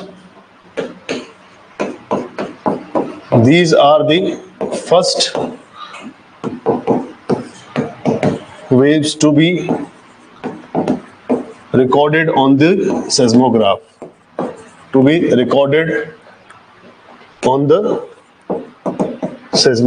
तो ये पहली तरंगे हैं भूकंप की, जो कि भूकंप मापी यंत्र, सेस्मोग्राफ का मतलब ये होता है भूकंप की इंटेंसिटी, कि कितने समय में भूकंप की तरंगों ने कितना ज्यादा नुकसान किया। तो उसके लिए हमने एक भूकंप मापी यंत्र बनाया है जिसको बोलते हैं सेस्मोग्राफ। तो उसके ऊपर पहली जो तरंग को रिकॉर्ड किया जाता है, जिसकी यहाँ पे आपके पास एक टाइप से रीडिंग आती है। जैसे आप बहुत सारे इंस्ट्रूमेंट को यूज करते हैं लैब में, तो आप कहते हैं कि इसकी रीडिंग कितनी आ रही है ना। जैसे आप सिंपल बीमार हो गए तो रीडिंग लेते हैं ना कि टेम्परेचर कितना है बॉडी का, तो वही वैसे ये सेस्मोग्राफ है जो कि पूरा का पूरा मापता है कि तरंगों की स्पीड कितनी है।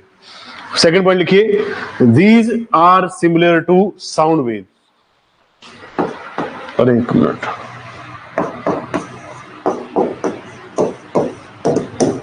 These are similar to sound wave. तो ये ध्वनि की तरंगों की तरह ही होती हैं, उनसे मेल खाती हैं एक टाइप से। So these are the waves that are similar to sound waves. अब साउंड वेव्स क्या होती है? ध्वनि तरंगे। विच मीन्स, लिखिए आगे, मैं कोई आपसे अभी सवाल नहीं पूछ रहा, आपका सिलेबस चल रहा है, आप लिखते जाइए, सब इस टाइम बताया जाएगा। Sound waves which means they can travel, which means they can travel in all the three mediums, which means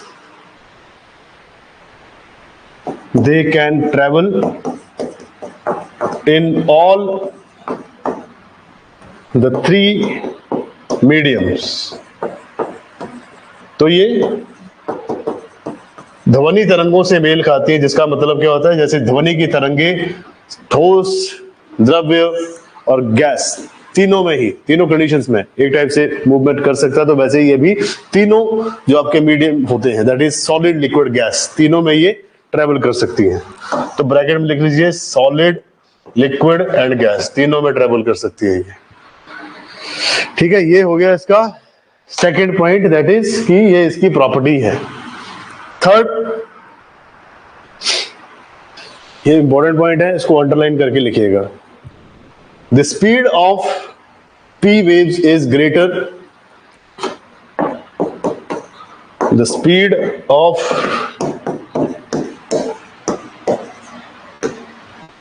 P wave is greater in the denser medium, in the denser medium. इनकी ये property है कि जहां पे भी कोई denser material हो, अधिक घनत्व वाली अगर कोई यहाँ पे, या फिर मतलब जिस मीडियम में, जिस जगह पे हैवी या डेंसर मटेरियल पाए जाते हैं, या जहां पे ज्यादा घनत्व की चीजें जहां पे पाई जाती है, उस एरिया में जो आपकी ये प्राइमरी वेव्स है, इनकी स्पीड बहुत ज्यादा होती है।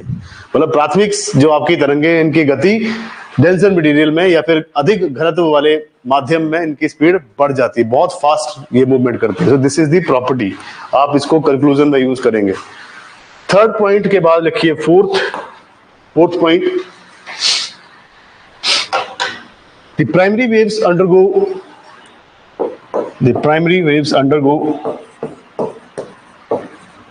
undergo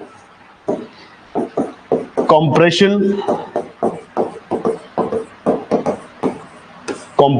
and rarefaction। पहले इतना लिखिए, फिर इसके बारे में मीनिंग भी लिखेंगे। सो जो प्राइमरी आपकी तरंगे हैं या फिर जो प्राथमिक तरंगे हैं भूकंप की, वो कंप्रेशन और रेयरफैक्शन करती हैं। Compress and rarefaction. कंप्रेशन का मतलब क्या होता है कि किसी चीज को दबा देना, है ना, कंप्रेस कर देना।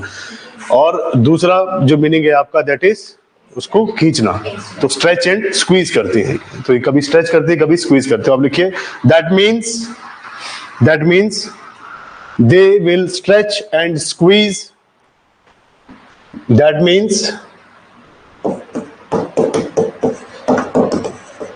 Means they will stretch and squeeze the material, stretch and squeeze the material, squeeze the material or materials or particles causing, they will stretch and squeeze the material or particles causing deformation of the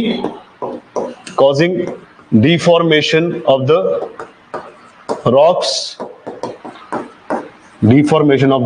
तो मतलब ये चट्टाने तोड़ने का काम करती हैं, तो चट्टानों को कभी खींचेंगी कभी फिर से दबा देंगी, तो उससे क्या होगा कि चट्टानें टूटना शुरू हो जाएंगी। So they will stretch and squeeze the material और particles causing deformation of the rocks, where rocks, continue करिए, वेयर रॉक्स, अरे बहुत लिखना पड़ता है इसमें, ज्योग्राफी में लिखना पड़ेगा बहुत, where deformation of the rocks, where the rocks move parallel to the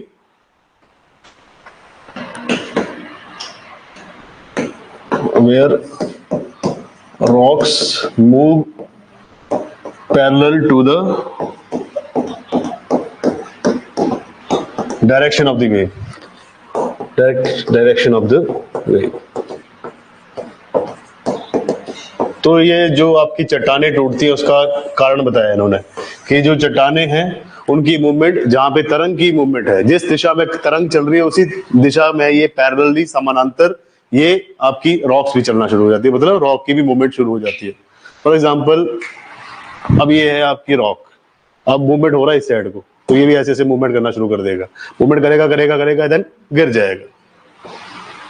बिल्डिंगें कैसे गिरती हैं? बिल्डिंग में पहले ऐसे होती है, ऐसे होती है, नीचे का जो पार्ट है वो ढीला हो जाता है, क्योंकि नीचे आपने जिसे बोलते हैं रीइंफोर्स स्टील, अगर आपने रीइंफोर्स स्टील अच्छा यूज किया है ना तो आपकी बिल्डिंग नहीं गिरेगी, वो चाहे इतना चली जाए। फॉर एग्जांपल जैसे आप पढ़ते हैं ना वो सिंपल हार्मोनिक मोशन, पढ़ा है छोटी क्लासेस में, अरे यार उसको लेके कितनी मार खाई है। सिंपल हार्मोनिक मोशन, इसको SHM भी कहते हैं। मैडम पकड़ के कान घुमा रही है ना, चाबी दे रही है आपको। सिंपल हार्मोनिक मोशन का सिंपल मीनिंग क्या है? मुझे तो समझ में नहीं आया कि इतना टेंशन क्यों ले रखी थी। लेटर ऑन जब स्कूल लेवल पे तो उतना ज्यादा प्रैक्टिकल नहीं पढ़ाया जाता, स्कूल लेवल पे प्रैक्टिकल होता है हाथ और डंडा या मुर्गा, है ना, ये काम चलते हैं वहां पे। बट जब कॉलेज लेवल पे गए तो वहां पे अच्छे प्रोफेसर्स मिले तो उन्होंने समझाया सिंपल हार्मोनिक मोशन। सिंपल, मान लीजिए आपकी घड़ी है ना, दिस इज 12 बज रहे हैं यहाँ पे। सो एक टाइप से ये आपकी घड़ी की सुई का दिस इज, दूसरी होती है ना घड़ी टन टन टन चलती है, उसको बता रहा हूँ मैं। ये नॉर्मल घड़ी है नहीं जिसमें पूरा ही गोल घूम जाती है। सो वहां पे बेल बजती है जब भी कोई आपका टाइम होता है। अब this is the main point, जिसे आप बोलते हैं कि this is the main point. अब मेन पॉइंट पे आपकी घड़ी है, अब इसने इस साइड को मूवमेंट करना है, फिर इसने इस साइड को मूवमेंट करना है। अब ये मेन पॉइंट पे कम पहुंचेगी, इसी के चक्कर में मार पड़ती थी। अब ना सिंपल हार्मोनिक मोशन हम समझ नहीं पाए, पेंडुलम जिसे कहते हैं अब, है ना, ये पेंडुलम ने बहुत तंग किया। तो सिंपल ये कह रहे हैं कि सिंपल हार्मोनिक मोशन की तरह अब तरंग आ रही है, तो आपकी जो मान लीजिए बिल्डिंग यहाँ पे स्ट्रेट खड़ी थी तो बिल्डिंग थोड़ा इस साइड जाएगी फिर इस साइड जाएगी। बट अगर आपकी रीइंफोर्स स्ट्रक्चर से बनी हुई, स्टील से बनी हुई बिल्डिंग है तो भले ही ये इधर चली जाए मैक्सिमम, जैसे आप बोलते हैं ना मैक्सिमा या मिनिमा एक टाइप से, इसको कुछ और बोलते हैं पेंडुलम वाले को। सिंपल हार्मोनिक मोशन में एक पॉइंट आता है, मैंने बहुत पढ़ा है, ये 11th-12th वाले बच्चे NDA वाले बड़े लड़के अपने अफसर बने हैं, है ना, तो वो भी बड़े परेशान होते हैं इस चक्कर में। अब मेरे को बहुत टाइम हो गया साइंस पढ़ाए हुए 11th-12th की।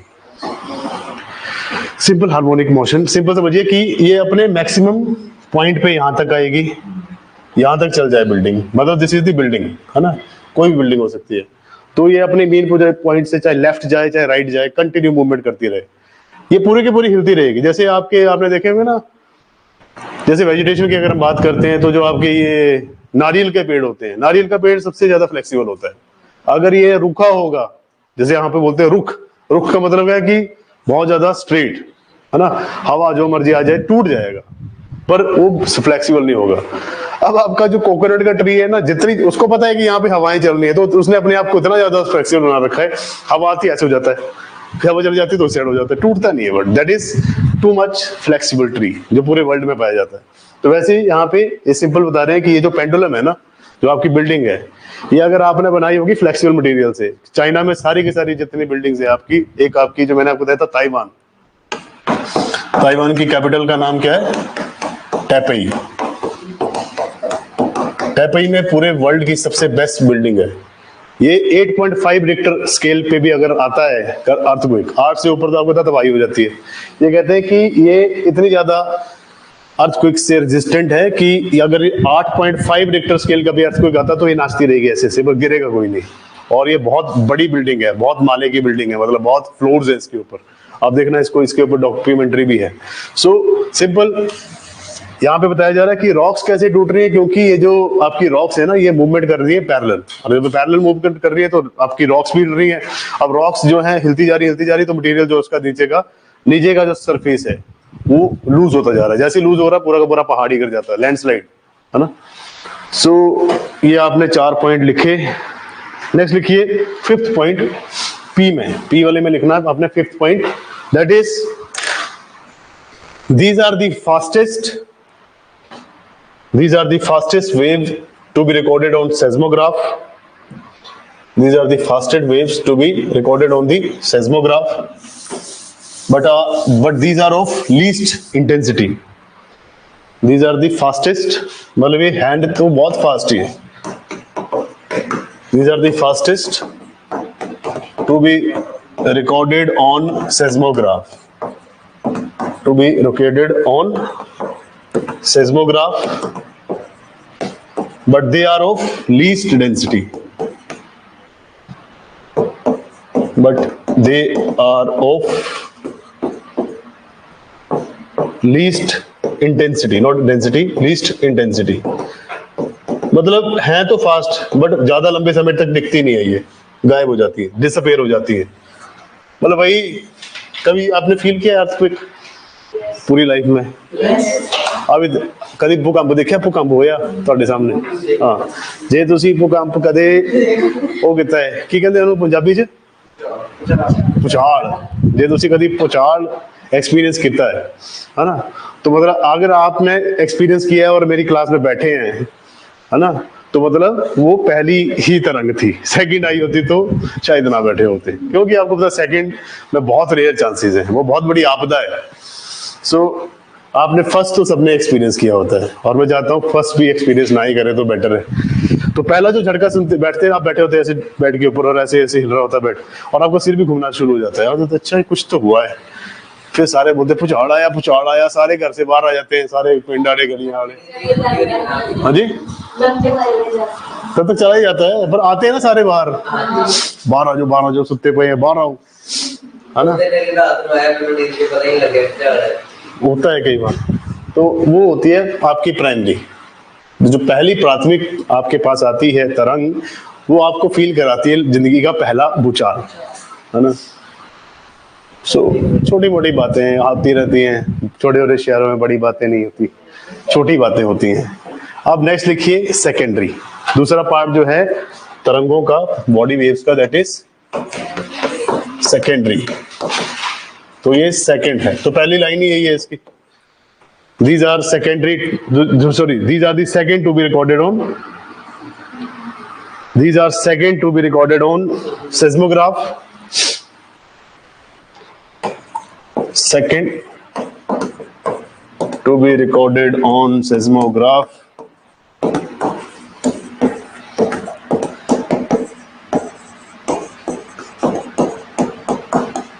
they travel with half the speed of travels with half the speed of primary waves.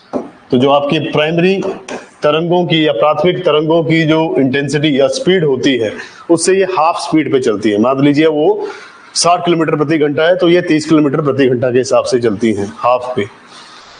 Full stop. Second point लिखिए, in these waves the material और पार्टिकल्स, एक मिनट, in these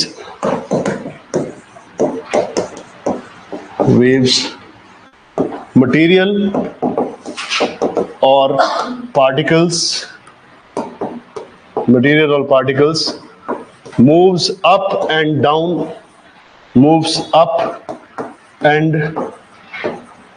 तो यहां पे मटेरियल जो है वो अप डाउन मूवमेंट करता है। Material moves up and down which means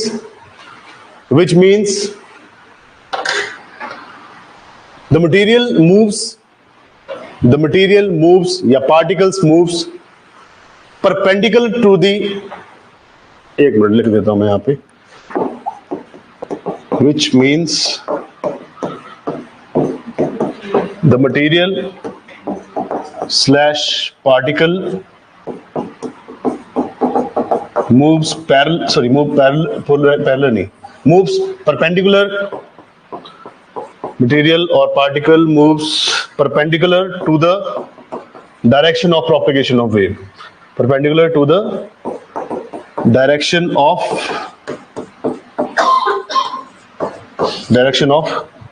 propagation of wave। तो जिस दिशा में आपकी तरंग चल रही है उसी दिशा में आपके जो ये पार्टिकल्स हैं वो अप डाउन मूवमेंट करते हैं। So which means the material or particles moves perpendicular to the direction of propagation of wave। ये मैं आपको यहाँ पे छोटा सा समझा देता हूँ। मान लीजिए एक तरंग चल रही है ऐसा, है ना,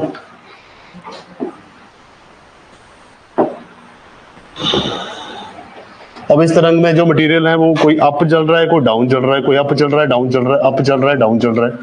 अब जो अप डाउन मूवमेंट है ना, ये बहुत खराब है ना। और जब ये अप डाउन मूवमेंट चलना शुरू हो जाएगा तो ये पहले तो उसमें क्या है, डिफॉर्म कर रहा है, हिला आ रहा है, नॉर्मल झटका दे रहा है, शेक कर रहा है। बट यहाँ पे जब अप डाउन मूवमेंट होना शुरू हो गया तो चीजें टूटना शुरू हो जाएंगी। मतलब बड़ी बड़ी चीजें जो है, बड़ी बड़ी जो आपकी बिल्डिंग्स है वो धाराशायी हो जाएंगी, नीचे गिरेंगी। उसमें ऐसा नहीं होगा, उसमें सीधी धड़ाम करके नीचे गिरेगी बिल्डिंग। समझ रहे हो? दो प्रकार का भूकंप आता है।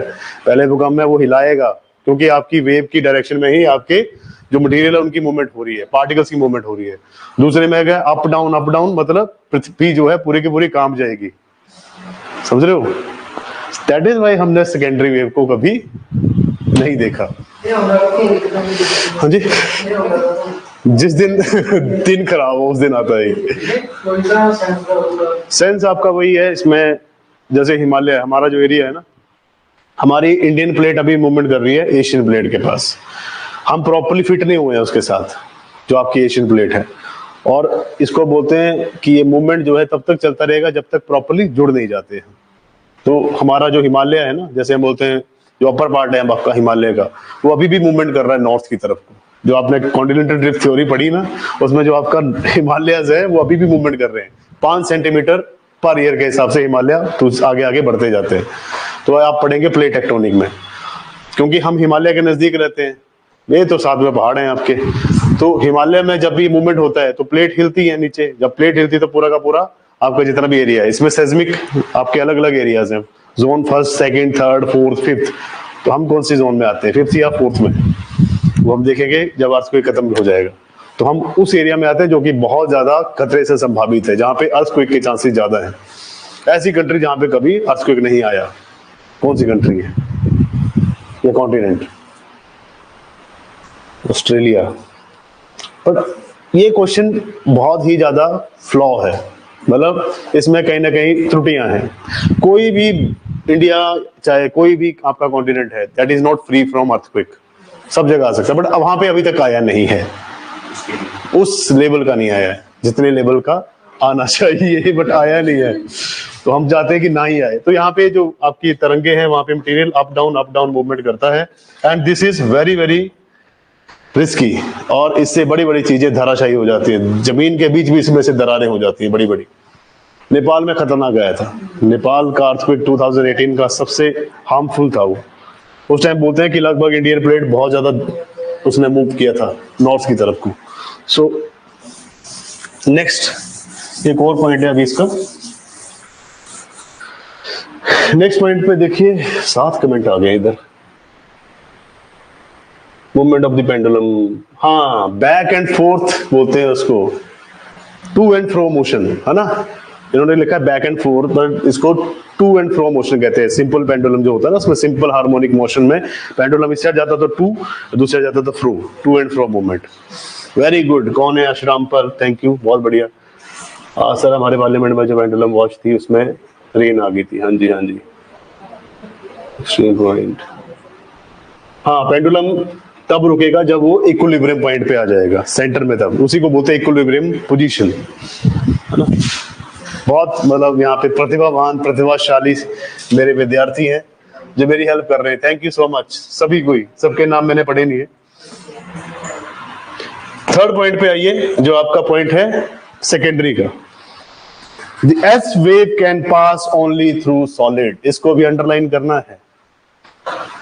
The S wave can pass only through solid, तो ये सिर्फ सॉलिड में ही ट्रेवल कर सकती है। तो इससे क्या पता लगता है कि जहां पे ये नहीं पाई जाएंगी वहां पे सॉलिड मटेरियल नहीं है, वहां पे लिक्विड मटेरियल है। तो S wave can pass only through solid, तो ठोस पदार्थों में से ही ये पास कर सकती है, गुजर सकती हैं। तो आपके पास 2 पॉइंट हैं। जहां पे आपकी प्राइमरी वेव की स्पीड बहुत ज्यादा बढ़ जाए, समझ लीजिए कि वहां पे डेंसर मटेरियल है। जहां पे ये नहीं दिखे तो समझ लीजिए कि वहां पे कोई ना कोई लिक्विड मटेरियल है। सो इन्हीं दोनों को उन्होंने अपने बेस का, इसी बेस को इन्होंने आगे यूज किया है। तो आप लिखेंगे कि how they help us to understand the interior part of the earth. तो आप लिखिए, क्वेश्चन लिखिए, question, how these waves help us to understand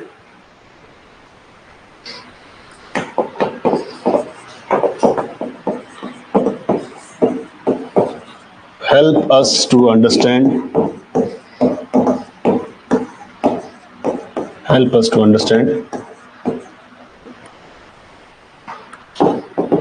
the interior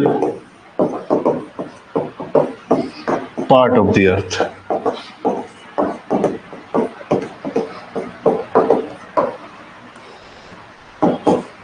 तो आपसे क्वेश्चन पूछा जा सकता है, व्हाट इज सेismicity, एंड उसके बाद आपको सेismicity के बाद बताना पड़ेगा कि ऐसे एक सरफेस होती है, एक बॉडी वेव होती है। उसके बाद क्वेश्चन पूछा जाएगा, पहले पूछेंगे what do you mean by seismicity, how seismicity help us to understand the interior part of the earth. तो यही क्वेश्चन बन रहा है आपका। उसके बाद मैं आपको क्वेश्चन दूंगा ये लिखने के लिए। आपने घर से तो क्यों लिखना है, आपके टेस्ट होते ही है। जहाँ पे नहीं टेस्ट होते वहां पे मैं इन द एंड जब चैप्टर खत्म हो जाता है उसके बाद मैं कहता हूँ कि ये आपने क्वेश्चन दे देता हूँ, उनको बोलता घर से लिख के लाइए। फिर उससे क्या फायदा होता है कि आपने एक तो नोट्स बनाए, यहाँ पे बना लिए, घर पे आप दोबारा लिखेंगे तो मतलब बिना पढ़े तो लिखेंगे नहीं खुद से। तो अगर आप उसी चीज को देख देख के भी लिख रहे हैं तो पॉजिटिव पॉइंट क्या है कि आपको 2 बार आपके क्या बोलते हैं कर कमलों से आपने उसको 2 बार लिखा है, दिमाग में कोई ना कोई तो बात जाएगी। इसीलिए लिखना इंपॉर्टेंट होता है, क्योंकि लिखेंगे तभी जब आप पढ़ेंगे। So how these waves help us to understand the interior part of the earth, कैसे हेल्प करती है। पहला पॉइंट डालिए डायरेक्शन, पहला पॉइंट आएगा direction.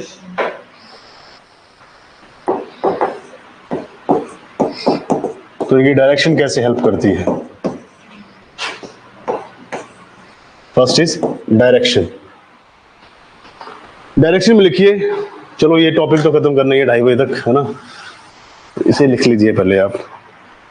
The change in the direction and velocity, the change in direction and velocity is due to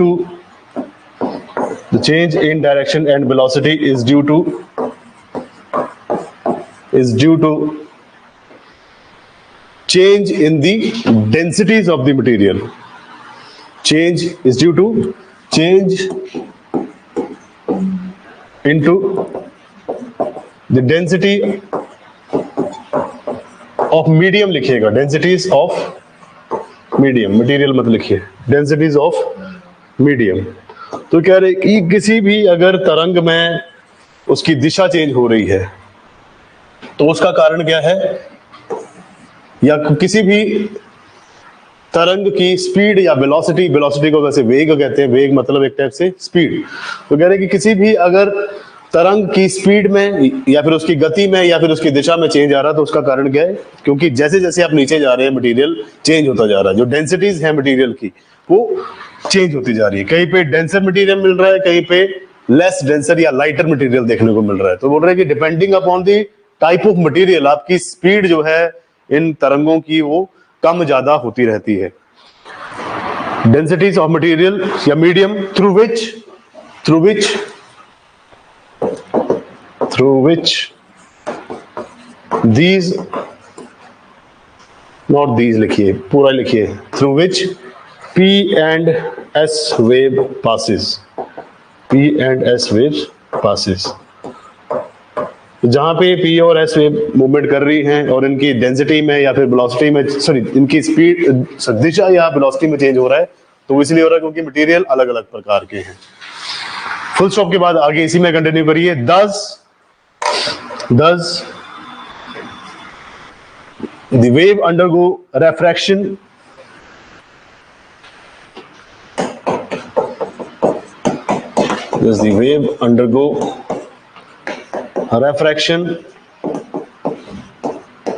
refraction नहीं आएगा, रेरफैक्शन है, refraction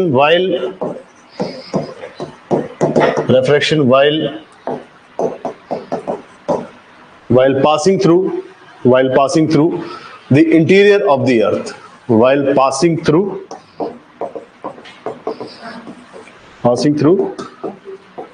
the interior of the earth। तो सिंपल इसमें कह रहे हैं कि जब भी कोई आपकी तरंग पृथ्वी के आंतरिक भाग में जा रही है तो वो रेफ्रैक्शन कर रही है। रेफ्रैक्शन का मतलब क्या होता है, जब भी कोई लाइटर डेंसिटी से डेंसर डेंसिटी में कोई चीज आती है ना, ऑप्टिक्स में पढ़ा है आपने रेफ्रैक्शन, तो वो बेंड कर जाता है, bend.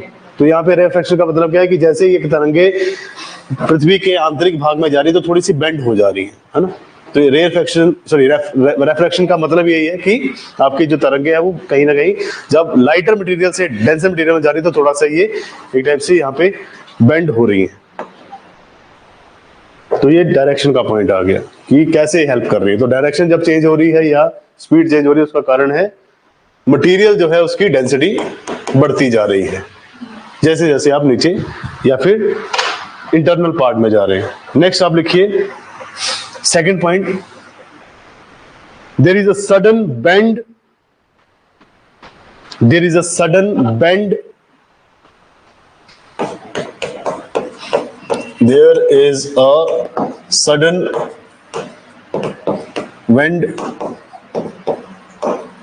when the wave move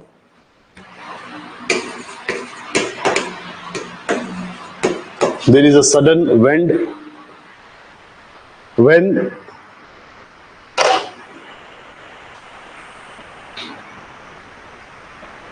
the wave move from crust to mantle, when the wave move from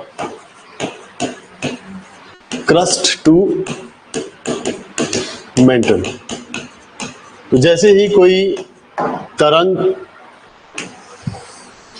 crust से मेंटल लेयर की तरफ जा रही है, मतलब सियाल लेयर से साइमा लेयर की तरफ कोई आपकी तरंग जा रही है तो उसमें एकदम से बेंड देखने को मिल रहा है, अचानक एक बेंड आ जा रहा है।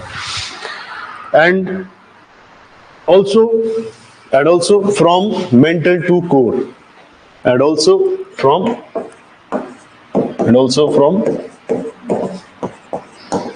मेंटल टू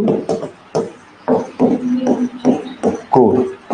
तो जब भी आपकी तरंगें क्रस्ट से मेंटल और मेंटल से कोर जा रही है तो उसमें सडन एक बेंड आ जा रहा है। सिंपल समझिए। एक मिनट छोड़ो, ये तो फिर कौन बन जाएगा। ये पृथ्वी है, इसके इंटरनल पार्ट में जाना है ना। This is point A, point B, ये आपका सबसे अपर पार्ट क्रस्ट हो गया, ये मेंटल हो गया, तो इसको मैं लिख देता हूं क्रस्ट, दिस इज मेंटल, और ये लास्ट में है कोर। तो बोल रहे जब कोई मटेरियल क्रस्ट से मेंटल जा रहा है तो इस पॉइंट पे देयर इज अ बेंड, जिसको बोल रहे हैं कि यहाँ पे एक बेंड आ जा रहा है। इस बेंड का नाम भी आगे देखेंगे हम, डिसकंटिन्यूटी आ रही है एक टाइप से। तो जब कोई मेंटल से कोर, मतलब मेंटल से कोर की तरफ जा रहा है, क्रस्ट से मेंटल जा रहा है तब भी बेंड आ रहा है, मेंटल से कोर जा रहे हैं तब भी बेंड आ रहा है, तो ये दूसरा बेंड है। तो बोल रहे कि दोनों ही कंडीशन में, क्योंकि डेंसिटी लाइटर पार्ट से डेंसर पार्ट में जा रहे हैं तो बेंड करेगा। ये रेफ्रैक्शन का फॉर्मूला है, ऑप्टिक्स में आपने पढ़ा है ये। सो वैसे करें कि यहाँ पे भी मटेरियल जो है उनमें कुछ एक चेंजेस देखने को मिल रहे हैं। जब भी मटेरियल क्रस्ट से मेंटल या मेंटल से कोर जा रहा है, there is a sudden bend, full stop. These boundaries of crust mantle, these boundaries of crust mantle and mantle core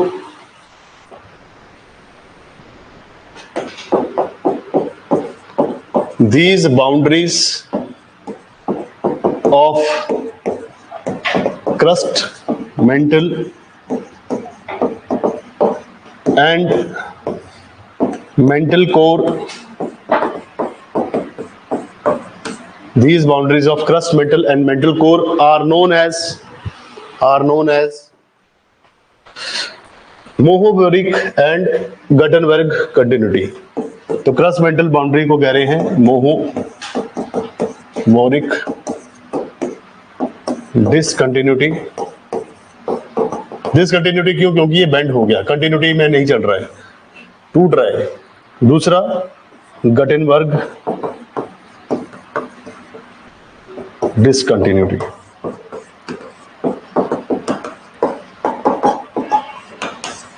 So these boundaries of crust mantle and mantle core are known as Mohovoric discontinuity and Gutenberg discontinuity। Mohovoric continuity and Gutenberg discontinuity respectively, क्रमानुसार। Respectively का मतलब क्या होता है कि क्रम के हिसाब से क्रस्ट मेंटल बाउंड्री का मतलब है मोहोवोरिक, और क्रम के हिसाब से जो बाद में लिखा है उसका नाम है गटनबर्ग, मतलब मेंटल कोर का, respectively, then full stop. Third point लिखिए, थर्ड पॉइंट कंक्लूड ही हो जाएगा अभी ये। थर्ड पॉइंट इसमें लिखिए, the property of S wave that they can not pass through, the property of the property of S wave that they cannot pass through solids, the property of S wave that they cannot pass through solids help us in solid नहीं था, liquid था ना ये सिर्फ solid से पास कर सकते हैं बट लिक्विड से नहीं। दे can not pass through, liquid आएगा ना यहाँ पे, हाँ तो यहाँ पे लिक्विड लिखिए अब, that they can not pass through liquids help us to understand the property of S wave that they can not pass through liquids help us to understand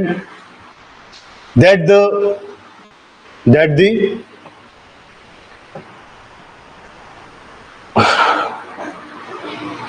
एक मिनट रुकिए, इसमें कुछ और लिखा है, that the outer core is liquid in nature, that the outer core is help us to understand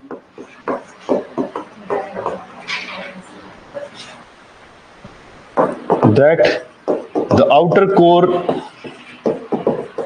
is liquid in nature, liquid in nature, full stop.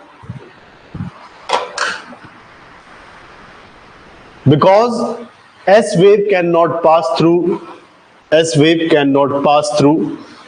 outer core, because S wave cannot pass through outer core, क्योंकि जो आपकी ये S waves हैं या फिर जो आपकी द्वितीय जो आपकी दूसरी जो आपकी तरंगे हैं ये पास नहीं कर सकती लिक्विड से नहीं पास कर सकती, मतलब आउटर कोर से नहीं पास कर सकती। तो देयर इज अ इसमें लिखिए there is a shadow zone, there is a shadow zone, यहाँ पे एक छाया क्षेत्र बन जाता है, shadow zone of S wave, there is a shadow zone of S wave which is greater than P wave. There is a shadow zone of S wave greater than P wave. तो यहाँ पे एक shadow area बन जाता है। Shadow area इसलिए क्योंकि ये पाई नहीं जाती वहां पे, तो वो पूरा का पूरा एरिया खाली रहता है, वहां पे सिर्फ P तरंगे ही देखने को मिलती हैं। तो इसी से हमें पता लगता है कि there is a shadow zone. एक पॉइंट और लिखिए, the angle of shadow zone, the angle of S wave shadow zone, ऐसे लिखिए, the angle of S wave,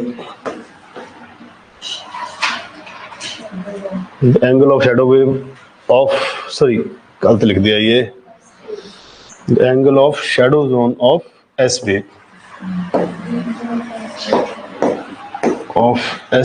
is 109 degree. 109 degree. Question पता किसमें पूछा है? CAPF में, और CAPF असिस्टेंट कमांडेंट में और CDS में, कि कितना होता है ये एंगल, तो 109 डिग्री का होता है। ठीक है, तो ये भी आपने याद रखना, फैक्ट है ये, आपकी एनसीईआरटी में दे रखा है ये प्रॉपर, फिजिकल ज्योग्राफी की जो आपकी एनसीईआरटी 11वीं क्लास की उसमें दे रखा है, डायग्राम भी है और इसका शैडो एरिया भी बना रखा है। तब मेरे को शैडो जोन का एक चित्र बनाना पड़ेगा। अब बनाएंगे हम चित्रकारी। अगेन डायरेक्शन वाला, एक मिनट कहाँ गया डायरेक्शन? मैंने बोला कि जब भी हम अर्थ के इंटरनल पार्ट में जाते जा रहे हैं तो वहां पे जो आपकी ये P और S तरंगे हैं, इनकी स्पीड भी कम हो रही है और इनकी डायरेक्शन भी कम हो रही है, मतलब चेंज हो रही है, डायरेक्शन चेंज हो रही है, स्पीड भी चेंज हो रही है। कभी स्पीड बढ़ जाती है, कभी स्पीड कम हो जाती है, कभी ये कोई लेफ्ट साइड चलती है, कोई राइट साइड चलती है। प्रॉब्लम क्या है? पहला प्रॉब्लम ये है, स्पीड किसकी बढ़ रही है? हमने बोला कि डायरेक्शन और स्पीड बढ़ रही है, तो स्पीड बढ़ रही है P वेव की, क्योंकि जैसे नीचे जा रहे हैं डेंसर मटेरियल आ जा रहा है, तो स्पीड P वेव की बढ़ जा रही है, मतलब S पीछे रह जा रही है, P बहुत ज्यादा फास्ट चली जा रही है। डायरेक्शन, क्योंकि S वेव जो है ये सिर्फ कहां से क्रॉस कर सकती है? सॉलिड से, लिक्विड में नहीं जाएगी, तो अपनी डायरेक्शन चेंज कर लेती है, तो लिक्विड की तरफ जाती नहीं है, ये है, समझ गए? तो डायरेक्शन में हमने ये कहा कि इनकी मतलब बेसिकली कि एयर पार्ट वी अंडरस्टैंड अपन तो करते हैं कि केड़े-केड़े मटेरियल प्रेजेंट है, कौन कौन से, हाँ, कि कहाँ पे लिक्विड है, कहाँ पे हल्का मटेरियल है, कहाँ पे भारी मटेरियल है, उसके लिए कर रहे हैं। सिर्फ सॉलिड से पास कर सकती है, लिक्विड में नहीं जाएगी बस, और इसीलिए आउटर कोर क्या है? लिक्विड इन नेचर, तो आउटर कोर में नहीं जाती है। और जिस एरिया में नहीं प्रेजेंट रहती है उसको बोलते हैं कि शैडो एरिया है, कि वहां पे ये प्रेजेंट नहीं है, छाया क्षेत्र। सो हम आते हैं, अभी इसमें एक डायग्राम बनाना पड़ेगा। तो ये है आपका पूरा का पूरा अर्थ का सरफेस, ये जो लाइन है बाहर वाली ये क्रस्ट है, बीचों बीच आपका आता है कोर, ये कोर एरिया है, राइट? कोर लिखना नहीं है but this is core area. अब कोर एरिया में अगर हम देखें तो इसके बाहर आपका मेंटल भी आता है, तो यहां से आपकी कुछ एक तरंगे आ रही हैं, यार कलर यूज करने पड़ेंगे अलग अलग। सो कलर कौन सा यूज करें? पहले हम एक ही बनाते हैं, देन दूसरा। ਫਿਰ ਤਾਂ ਜਿਹੜੇ ਆਪਣੇ ਐਸ ਵੇਵਸ ਨੇ ਹੈ ਨਾ ਉਹ ਮੈਂਟਲ ਤੱਕ ਵੀ ਪਹੁੰਚ ਸਕਦੀਆਂ ਕਿਉਂਕਿ ਆਪਣੇ ਉਹ ਕ੍ਰੈਸਟ ਤੇ ਉਹਦੇ ਮੈਂਟਲ ਦੇ ਵਿੱਚ ਉਹ ਲੇਅਰ ਨਹੀਂ ਪ੍ਰੈਜ਼ੈਂਟ ਸਟੇਨੋਸਫੇਅਰ ਤੇ ਉਹਦੇ ਵਿੱਚ ਲਿਕਵਿਡ ਪ੍ਰੈਜ਼ੈਂਟ ਹੁੰਦਾ बहुत सही क्वेश्चन पूछा गया है यहाँ पे। दैट इज, आपने बोला कि जहाँ पे एस्थेनोस्फेयर है वहां पे भी क्रॉस नहीं करना चाहिए इनको, तो बट एस्थेनोस्फेयर टोटली लिक्विड नहीं है, दिस इज सेमी लिक्विड, तो यहाँ क्रॉस कर जाती है। ये पूरा ही लिक्विड नहीं है ना, कहीं कहीं पे लिक्विड है, दैट इज सेमी लिक्विड। और सेमी लिक्विड होने का मतलब क्या है कि this is jelly like structure, तो इसको कई जगह लिखा होता है this is jelly like structure.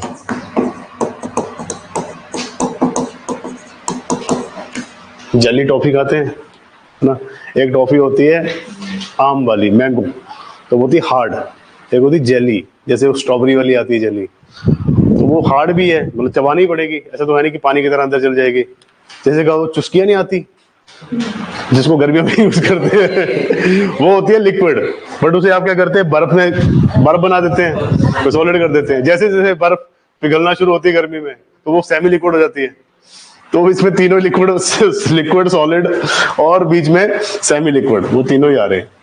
तो this is jelly like structure asthenosphere semi liquid, तो यहाँ से तो क्रॉस कर जाती है। और बड़ी मजा आता था ना उसको, कितने आती थी? 2-2 रुपए की आती थी,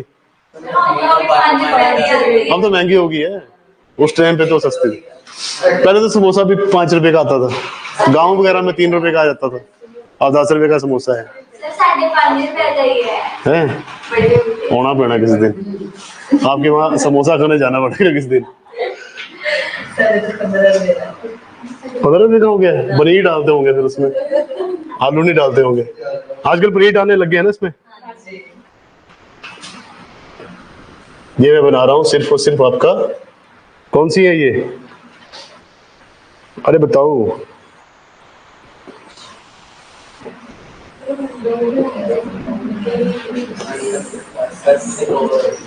बस मैं इसको ज्यादा कॉम्प्लिकेट नहीं करूंगा, 2-2 लाइनें बनाएंगे इसकी।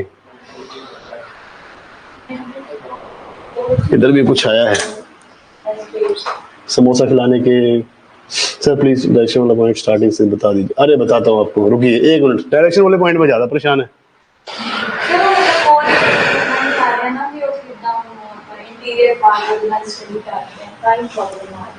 एक मिनट, देखते हैं ग्रीन से करे रेड से करते हैं।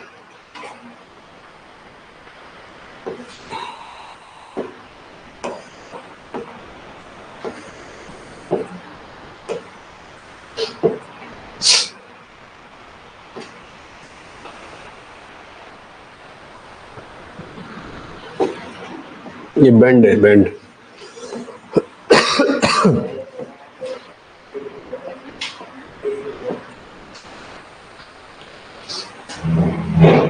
भाई इतना बहुत है कि और बनानी चाहिए इसमें, एक और बना लेते हैं, ऐसा फिर ऐसा फिर ऐसा, यहाँ से जाएगी ऐसे जाएगी, ये बेंड, तो ये जहाँ से टेढ़ा हो रहा है दैट इज बेंड, बेंड से थोड़ा सा इसका मूवमेंट चेंज हो जा रहा है। अब आपकी जो ये रुक जाओ, डायरेक्शन वाला पॉइंट आ ही जाएगा समझ में, इसके साथ ही आएगा। और अच्छा रेड से बनाया, ब्लू से बनाया था ना, ब्लू कलर लेते हैं फिर, चलो येलो ही ठीक है।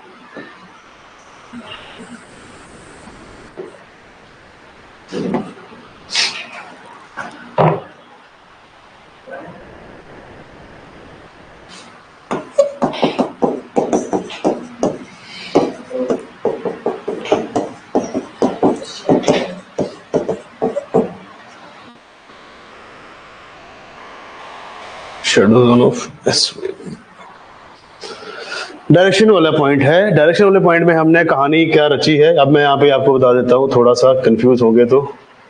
और रेड कलर को पकड़ता हूँ मैं, और जहाँ भी आप डायग्राम बनाते हैं ना, मान लीजिए आप अगर 2 पेन यूज कर रहे हैं तो इसको पूरा का पूरा रेड कर दीजिए, डब्बे को इंडिकेट करने के लिए कि रेड जो लाइन या रेड जो आपने बॉक्स यूज किया है, इट इंडिकेट्स, जैसे मैप में भी आज यूज करते हैं कि shaded region is this part, तो जो रेड पार्ट आपने यहाँ पे यूज किया, these are the P wave. So जो आपके पास रेड पेन को आपने यूज किया, ये पी वेव को दर्शा रहा है। दूसरा जो आपके पास कलर आपने यूज किया दैट इज ब्लू, तो ब्लू के लिए भी आपने चाहे आप गोला बनाइए, जैसे ऐसे गोला बनाया उसको पूरा का पूरा कलरफुल कर देना है। कलरफुल करने के बाद आपने उसके आगे ऐसे एरो लगा के लिखना है कि here blue colour indicates S wave. तो यहाँ पे जो आप एस वेव के लिए कलर यूज कर रहे हैं वो है ब्लू, ताकि एग्जामिनर को समझ में आ पाए आप दर्शाना के चाह रहे, लाइनें बना के आगे उसको पता नहीं लग रहा है कि पी है कि एस है, तो आपको समझाना है उसको। एग्जाम में अगर आप सोच रहे हैं कि सिर्फ आप कुछ भी लिख के आ जाएंगे और मार्क्स मिल जाएंगे, वो नहीं है। एक होता है तरीका, जैसे मैं आपसे डायरेक्ट बात कर रहा हूँ, दिस इज एक टाइप से फॉर्मल क्लास चल रही है। एक होता है इनफॉर्मल, जिसके थ्रू मैं आपको क्वेश्चन दूंगा कुछ लिखने को, अब आप जो है वो मेरे साथ कम्युनिकेट कर रहे हैं। क्वेश्चन लिखने का मतलब नहीं कि आपके ऊपर थोपा गया है क्वेश्चन, उस क्वेश्चन को आप इस तरह लिखिए ताकि आप ये कम्युनिकेशन कर रहे हैं एग्जामिनर के पास, कि एग्जामिनर जब पढ़ रहा होगा तो आपने उसको समझाने के लिए कि भाई इस क्वेश्चन का आंसर ये है और ये चीज ऐसी डायग्राम बननी चाहिए। तो आप उसके साथ कम्युनिकेशन कर रहे हैं, बात कर रहे हैं, उसको समझा रहे हैं कि एस वेव ये है, पी ये है, और उसके हिसाब से फिर आपको मार्क्स देगा। कम्युनिकेट करना होता है। आप लिखते हैं टेंशन में, जल्दी लिख के निपटाओ यार, वो होता है, वो ऐसे नहीं, आपको उसमें कम्युनिकेट करना पड़ेगा। आप डायरेक्शन वाले पॉइंट को देख लीजिए प्लीज। मैंने आपको बताया कि जो पी है ना, पी तरंगे, ये पी तरंगों की प्रॉपर्टी है कि इनको जहां पे भी ज्यादा हैवी मटेरियल दिखता है, डेंसर मटेरियल दिखता है, तो ये भागने लग जाती है बहुत फास्ट, ये रुकती नहीं है, फिर ये पीछे बढ़ के देखती नहीं है।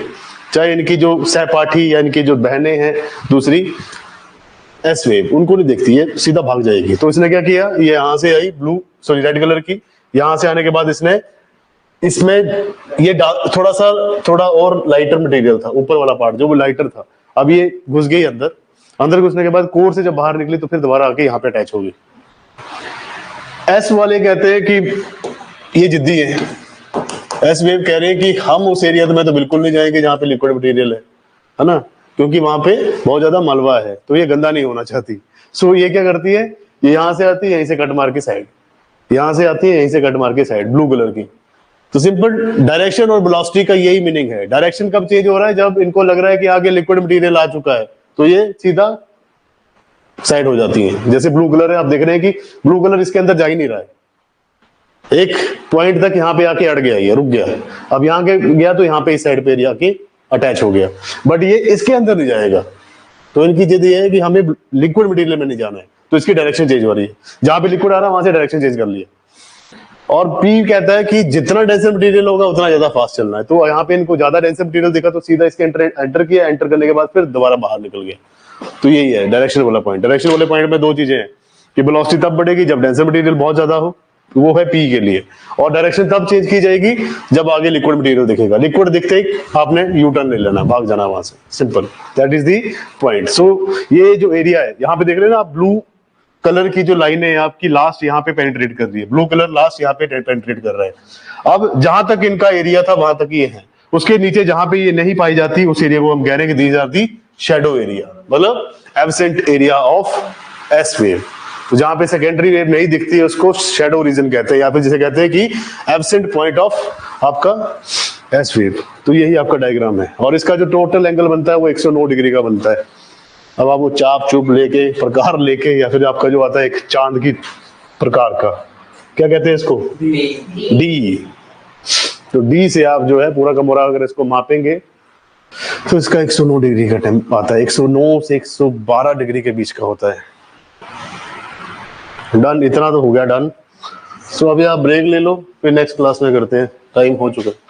ये जो किसी डायग्राम बनाया है, ये इनर कोड के आउटपुट, ये इंटरनल पार्ट जो है, हाँ जी, ये कोर पार्ट है। हाँ, कोर पार्ट है। मैंने इसमें इंटरनल आउटर दोनों नहीं किया, मैंने सिंपल बताया कि कोर में घुसना ही नहीं है इसमें। घुसेगा भी तो फिर ये वही लिक्विड मटेरियल वहां पे एंटर नहीं करेगा, क्योंकि पहले आउटर कोर आता है ना, फिर इनर कोर आता है, और आउटर कोर जब आ रहा है तो वो अंदर एंटर ही नहीं कर सकता। नेक्स्ट में देखते हैं अब हम इसके जो पार्ट्स हैं, ए बी सी डी करके, क्रस्ट क्या होता है, मेंटल क्या होता है, और कोर क्या होता है। थैंक यू सो मच इतना पेशेंस बनाए रखने के लिए, 2 घंटे कंप्लीट करने के लिए। बाकी पढ़ते हैं नेक्स्ट क्लास में 3 बजे। यस।